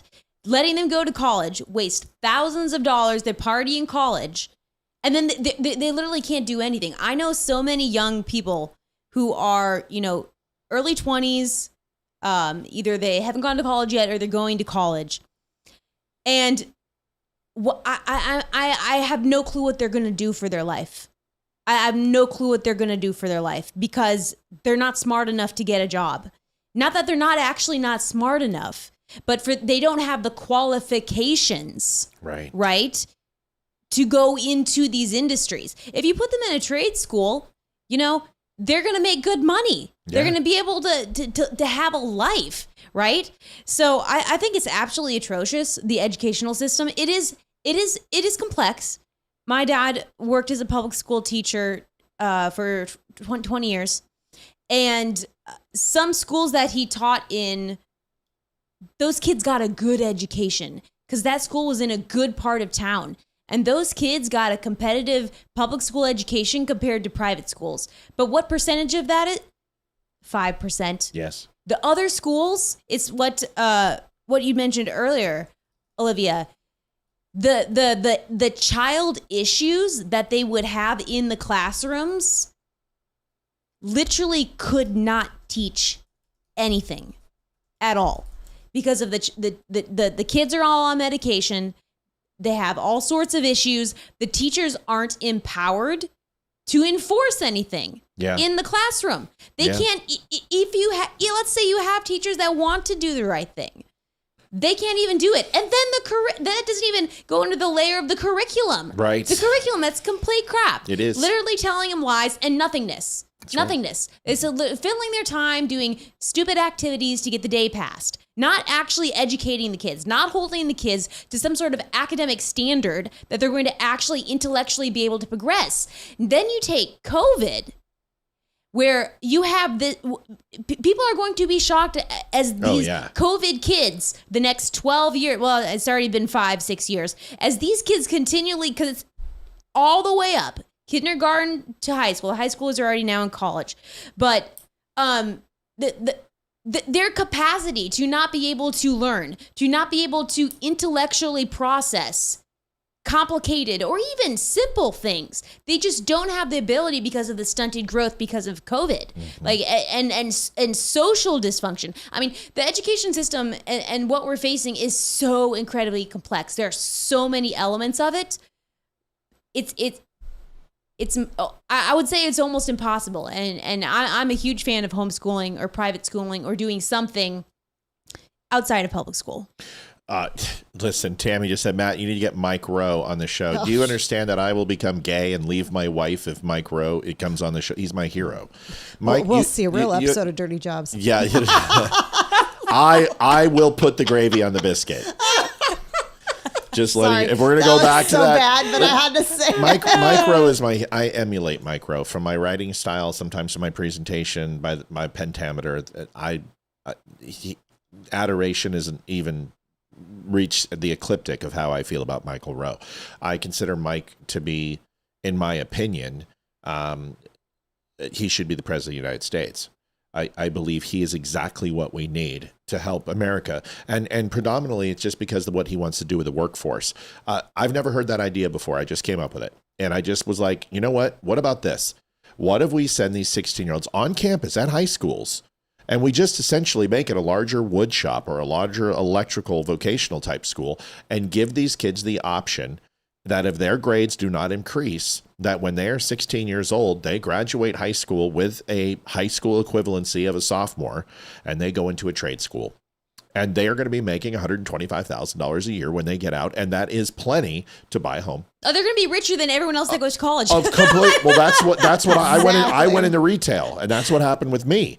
And I made my living and did very well for Apple and Comcast and others, but I had to do my time at Best Buy. I had to do my time at Ultimate Electronics. I worked at Best Buy. Oh, did you? What did you do at Best Buy? I did. I was in home network, so like internet connection, all of that Soho. jazz. Yeah, I was at Soho, and then I went to cellular, and then that's what got me my experience at Ultimate, and then Circuit City, we closed it down, but then I was recruited, and I went to work for Apple, and then Comcast, and ran their entire mobile division, and redid their stores and everything else and launched Apple at Comcast. So it was like, I had to work my way up, but we need to do something. Yes, Mike Rowe, I would like if Mike Rowe ever came, I wouldn't even say anything. I'd just be like, I'd just be like, Michael, please take the mic. I just want to listen. I love the man. He's an amazing human being. All right. We got to get you out of here. Do you have a few more minutes with us? I do. Hannah, are you sure? Have you got to go? I'm here. How far are you away? Biscuits and Gravy, America, $2.30. Thanks, Bubba. When do you have to, seriously, are you local in town? I'm in D.C. tonight. So it's about a 15-minute drive. Whatever. Eastern Market. I was going to say. Does your mother know you're driving? That's a long way away from breakfast. That's a long drive. Okay. It is. You got to listen. I'm just going to say you're more than welcome. I know. Okay. That's it. I made the offer. I'm going to have to do rain check on breakfast. Okay. Fine. We'll do breakfast some other time. All right. Move on. They have great biscuits and gravy. But I'm going to come for breakfast. I love diners. Like it's literally my thing. Well, next time you're in town, we'll definitely take you. Lawrence says, Matt, are you keeping up with your Bible study? Not enough. Not enough. Yeah. I've got to do better. And in fact, I haven't been in church in like 6 weeks. And there's a lot of reasons why. There's a lot going on. Family understands. I've got a mentor of mine who's very, very sick. There's all the excuses in the world. And you know what? I don't have any. I had the car last week because we went on the girls' weekend. I don't have any excuses. I'm not fulfilling my responsibility to spend more time on my faith, and I need to. But I will tell you that it's had a profound impact on who I am as a person. And that's carrying over. I don't believe I'm rescinding back to a level that I'm not proud of, which is a person who curses all the time and, gets frustrated and all that stuff and is blowing up all the time on the show. Can I make a comment on that? No. Thank you. Anyway, move. As a pastor's kid. Oh boy, you're a PK? Holy shit. Yeah, as a pastor's kid. You know what I've found is even, moving away, and my dad's not a pastor anymore. So, don't go to his church. I lived in a different state anyway. Mm-hmm. But what I have found is, the most important thing is your relationship with Christ personally. Right.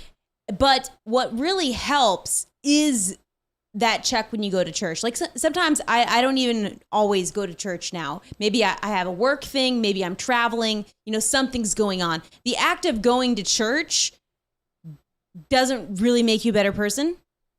But it is always that reminder, right? It's like, okay, yeah, I need to focus, especially if you're going to a good church. You're going to a good church right. that the Bible is being preached and you're encouraged and you can feel the Holy Spirit convicting you, when you attend and you give him that space because your mind's shut off, hopefully. I mean, I still scroll on my phone sometimes in church, but I've done it. But it's not like the end all be all if you do or don't go to church. But it's a litmus test. That's what I'd say. It's a great lit. No, you got it right. You're like me with Litmus rescinding. test. It's okay. It's like I'm the same. I do that too. I haven't drank enough water. It's like spit it out, Junior. Yeah, it's gonna get there. So Tamar, who I love because she always adds her tidbits on the live show after the show's over, and currently it's good to have you here, Tamar. Says regressing. No, that's not the word I was looking for. It's rescinding. And the reason why is because I made an oath. And to regress would be to repudiate God's word, and I'm not going to regress. Rescind, which basically means rescind my oath to be a more spiritual, a more self-aware and devout man. So rescinding is the right word in that vernacular. Thank you, though, for trying to correct the wordsmith that I am. Did that come off as passive-aggressive? It probably was. I love you, Tamar. You're the best. Here is another one. Brandon Tatum. I love Brandon Tatum. I respect his law enforcement service. I think he's a very smart. He's clean and smart, as Biden would say. He's a clean black man. Biden. Oh, what a racist prick. You had to bring him up. He doesn't even deserve the airtime. No, he does. Because I every time Damani comes on, I'm like, God, he's such a clean and smart black man. And I'm like, Biden is such a horrible human being. But Tatum is super intelligent. I really appreciate who he is. And he always has a great perspective. I think he has mucked up and dropped the ball on Candace Owens. But here's a sliver, just a little bit of promise that Brandon's starting to see the light, and I'm proud of him because he needs. And you know what? I got to give him credit. Was he a Candace defender? No, he's Candace. They're friends. Oh. And he didn't want to shit on her, and I understand that, and I respect that. But dude, she's a demon, and you've got to make a choice. And your platform is massive, and you've got to say something. And he's finally starting to. Here is Brandon Tatum on this. I put my life on this. My life, my kid's life. This is not the evidence, picture, video footage from the court. I was there. I watched it. I watched the prosecution moved to enter it into evidence. It was admissible into evidence. The judge permitted it. The defense did not object to it. No one argued that this was enhanced or anything was afoot. This was authentic video, verified and accepted by both the prosecution and defense. This is a fake picture. Which was presented by Candace Owens once again on her show, lying to you. Who's paying her? And if it's not Satan, who's on the check? I mean, isn't it Qatar? Yeah, well, that's Tucker. That's Tucker too. No. Sure. Listen. Isn't her husband getting kickbacks? It's well, he's getting paid by Russia, and we know that. And Russia. Yeah, and Russia. So here's the rest. Fake. Everybody that was in the court saw this. A matter of fact, this is not some super spooky, top secret nothing. No, it's not. I don't know why people are confused by this because most people are either lying to you or you didn't watch the trial. The video that they showed the world was the same contextual video that they showed us. That's right. That they did not show to the public. The only difference is they zoomed and they put circles around people.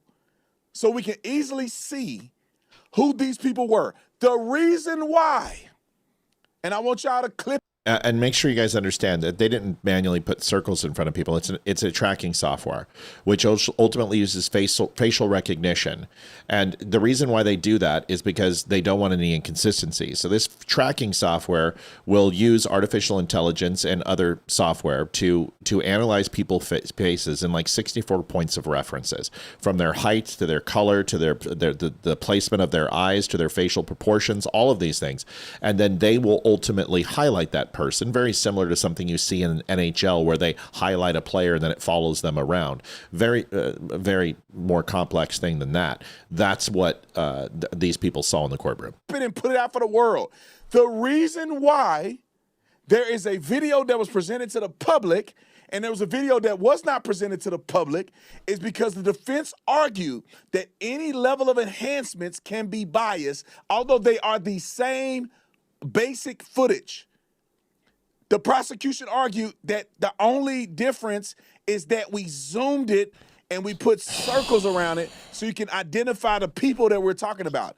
Nothing was altered on the video. The judge said, I'll play the unenhanced for the world to see. And we will not display the one that was enhanced because the world can enhance whatever they want with the base footage. Erica Kirk, as a victim advocate for her husband and her attorney, argued that in the courtroom, there's a big screen TV that's like 40, 50 feet away from where we're sitting. And if the video isn't zoomed, we can't see it very clearly. It is not fair that the victim advocate is in court and cannot observe evidence in a fair and reasonable way. So the judge ruled, although we put out the first video for the world to see, the enhanced version will play it for people who are in court. It wasn't... Name the deceiver. Say her name. Stop putting up a picture and beating around the bush. You're not a better friend for lying to a friend. If you care about her, then you need to intervene. This is something that I've done with thousands of veterans, is that when they are suffering from PTS, you have to get involved. You have to be in their orbit. You have to get inside their circle. And you've got to confront what is ailing them, because they are their own problem. They are the reason they are the way they are. And just because they had stimuli that came in and entered their life that ultimately changed their overall serotonin and their dopamine levels and everything else that impacts your level of depression or happiness in life, that outside stimuli needs to be addressed. And Candace Owens is obviously suffering from some extreme PTS, some bipolar disorder, some manic depressive narcissistic crap. And I didn't sleep at a Holiday Inn Express last night, but anybody who thinks that the color of her batshit isn't anything but crazy in her cave hasn't been paying attention. Hannah, then Liv, thoughts on this? Does someone need to intervene? Because I'll be honest, I watched the entire debate today, and the last 1-2 minutes of the debate, she won and got him to screw up. And now all of her little candy cult is like, Candace owned it because she got and embarrassed him because he couldn't name all 7 charges against Tyler Robinson, and he fumbled that. He screwed it up. He should have admitted he didn't know. He tried to fool everybody, and it completely discredited him, and it made Candace look like she won the debate, even though she didn't. Thoughts on this about Brandon Tatum and everybody else not calling her out for who she is? I mean, it's completely disingenuous as a friend. If he would still even apply that label to his relationship with her, I doubt it, considering he has her picture on, his show. It's disingenuous, but beyond that, it's doing the same thing that we accuse the left of doing. We say, hey, look, here's evil. Why don't you call it out? Why don't you just say it? And refusing to directly address something that everyone can see. I mean, clearly is demonic, right? So Candace Owens, whatever medical condition she has, if that's what it is, I cannot comment on that. Yeah. But I will say, The flip flop of personality, she's demonically driven. Yeah. And so whether that's a medical condition or not, whatever, but he is dropping the ball and doing the very thing that we accuse the left of doing because it's uncomfortable. Yeah. I get it. It's uncomfortable, but someone's got to do it. Yeah, someone besides the Don't Unfriend Me show. I've been carrying this torch for 3.5 years. I told you about Marjorie Taylor Greene. I told you about Tucker Carlson. I told you about Thomas Massey. I've called out all of them. Enough.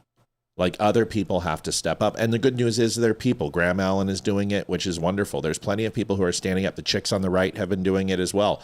But we don't have 6.5 million people following us. So there's only so much work we can do.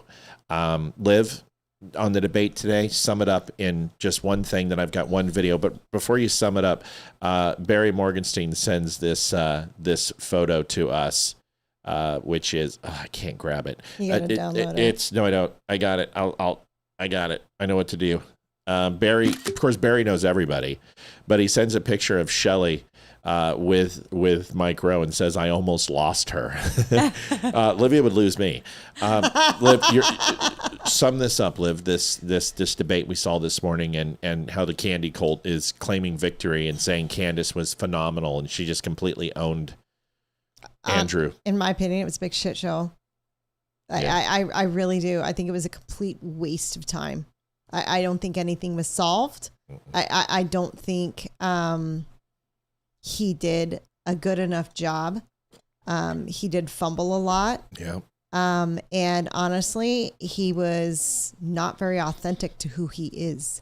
Because I've seen some other debates, and I mean, that 2-minute clip you showed me. Yeah, he went for the jugular. That's how he needed to be with Candace, and he put on kid gloves with Candace, and I think it's ridiculous. I don't know what corner of the market she has got where she walks into the room or she posts a video or does whatever, and all these other podcasters are like, oh, it's Candace. Oh my gosh, we have to watch our P's and Q's, and oh, we're gonna lose our market share to her if we say one ill word towards her. And it's ridiculous. Yeah. And I would love for our show to go huge, but yet at the same time, I'm really happy it's not. So we don't have people telling us what we can and cannot say, because yeah. And I don't even call know it out as you see it. I don't even know if it's just necessarily Candace. I think it's the repercussions that people think they're going to have because who they think Candace has following them. That's right. They think that she represents, let's say 50% of conservatives. So just throwing that number out. Yeah. So if I disrespect Candace or say something like Candace, they probably don't really care about her that much. They know she's crazy, but they're thinking about all those other people that might be donating to them, that might currently be watching their show. That's what Megan did. If they say something, they're going to lose it. Probably not. I think a lot more people think she's crazy than people let on, but no one's going to say it. We're just going to all be quiet about it and let them do their little, tit for tat girl fight over there, whatever. Well, I'll tell you, it's nice owning your own company and not being beholden to other people. And we've never swayed from telling the truth, but the king shit smells exactly the same as the peasants. And I understand people like bow to nobility, but I treat people the way they treat me. And if you're affable and kind, I will treat you the same way, and I'll walk through walls for you. I will do whatever it takes to celebrate your success with you. But if you want to go ahead and try to place a wreath of thorns on my head, you're gonna find out that I can be very vengeful and wrathful at the same time. So I wish he would have come in with that fervor. I wish he would have come in with a little bit of venom in his bite. You're right. He was passive, and you can't be passive with Candace Owens. You might as well treat her like an Iranian. You can't be passive. Nope. I've got to do this video because I owe it to my Navy brothers and sisters, and then we're going to get you the hell out of here, which will be perfect on time. It's a little bit later than we thought, but Hannah, we appreciate you. We've got one last question. Of course we do. I already have it locked and loaded, but I got to play this video. Here is the USS Lincoln. Now, you guys have known that the USS Lincoln is being switched out. This is the carrier group. USS Lincoln is being switched out because there were people threatening to jump overboard. First of all, threatening to jump overboard and jumping overboard are two different things. Okay. The USS Lincoln and other carrier groups have 5,000 people. They're floating cities. I was on the USS Enterprise, spent a little bit of time on the Kitty Hawk, and I've done TDY on several vessels. And I will tell you this, it is a city. And you've got batshit crazy, you have thieves, you have gangs, you have all of the things that you would have in a city on a ship. It's just the way it is. But ship life is incredible. You eat well. You're well taken care of. You're entertained. There's things to do. So for people to be like, hey, I've been out here for 9 months on deployment and I'm losing my mind, let me explain to you that a lot of this is just BS. Here's a video that explains it fairly well. You need to stop placating their bullshit and tell them to toughen up, okay? What you're doing is you're destroying the warrior mindset that is supposed to be instilled in these sailors, okay? Everybody in the U.S. military is supposed to have this warrior mindset, and they're supposed to be strong and firm in their resolve.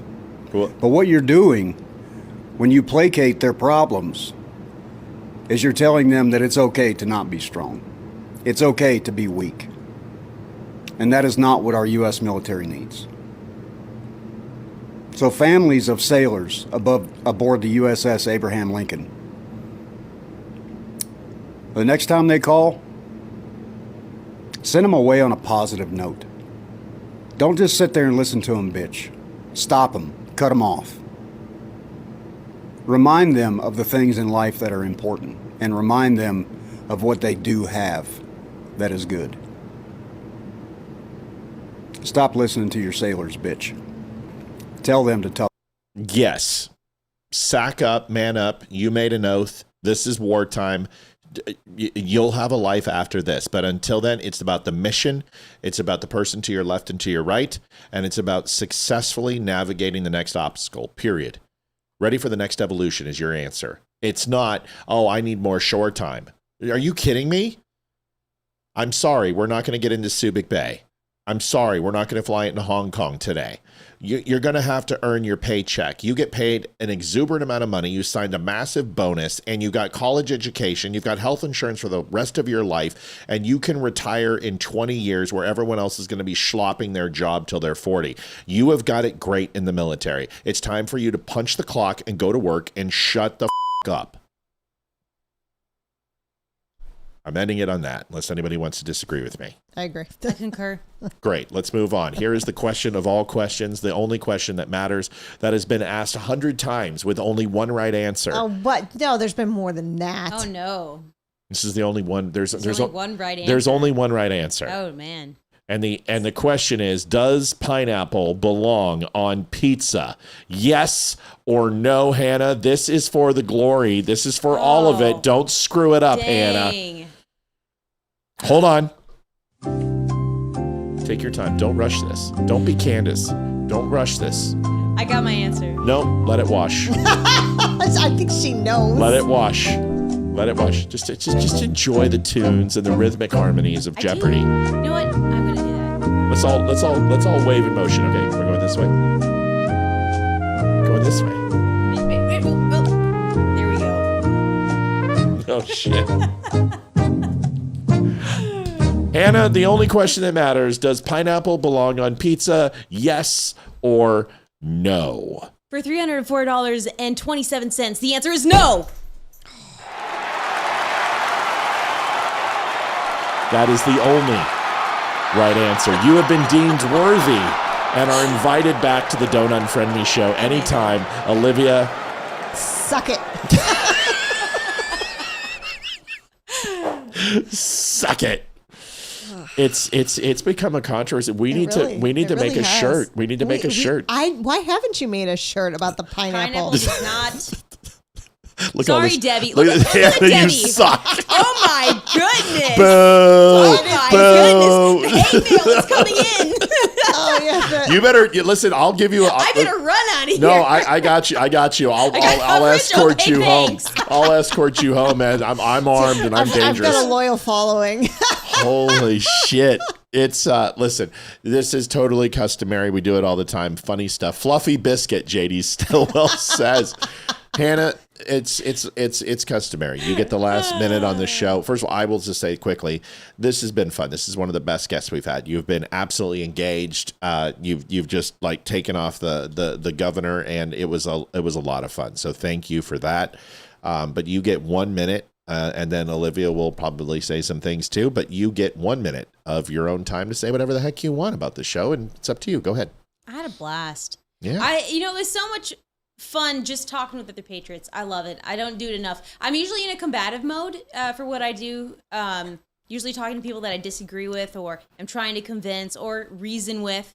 So this is just a blast. And also talk to people that are just like common sense, right? Like stuff that everyone should agree on. But, not everyone does. Not everyone does. A blast. And it was a real honor to get to meet y'all and hang out and have fun. And I'm glad we got your name correct. Yes. What's this wee shit, white man? No.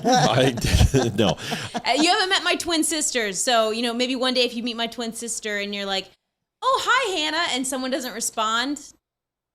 Then That's we my know. twin sister. Then we know. Maybe we can get her on the show. But listen, it's been a blast. It's been fun. Olivia, take us on out of here. And I'm very happy that you could come on. It's been 3 months in the making, and so it's a pleasure to meet you. And I'm glad that you actually were able to come in studio. Yes, yeah. We were able to. That was awesome of you. When I said that, I was like, wow, that's really cool. So we appreciate it. I want to thank Olivia too, who works tirelessly to get great guests to come on. You're welcome back anytime. In fact, we would be completely offended if you didn't. So it's when you do your film and you cover the Iranian documentary, and that comes out in the next 7 years, please stop by and let us know. It's a lot of work, and we'll be here for you. Liv, take us out on who will be coming on this show. Whoops, that's the wrong button. Let me hit that. Go ahead, sweetie. All right, Lisa Regina will be here next Monday. Third time's a charm.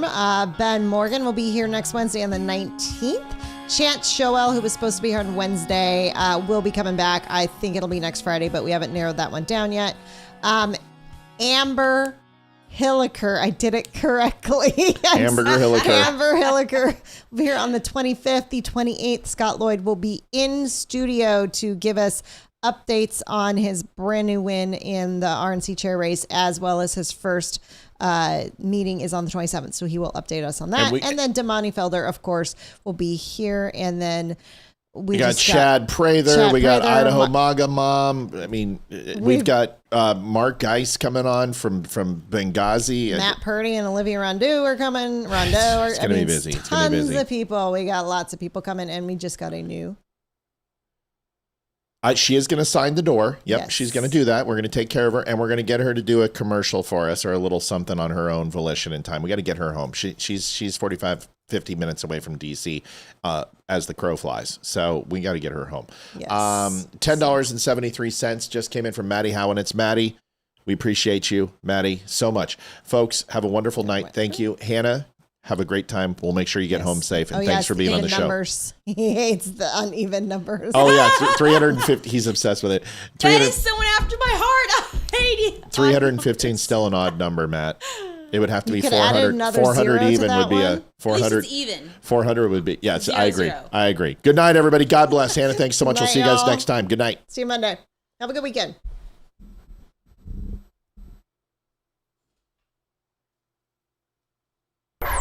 This is the Don't Unfriend Me Show with your hosts, Matt, Leroy, and Olivia. Geopolitics, military analysis, and election coverage. Coming to you live on all major social media channels at The Dumb Show.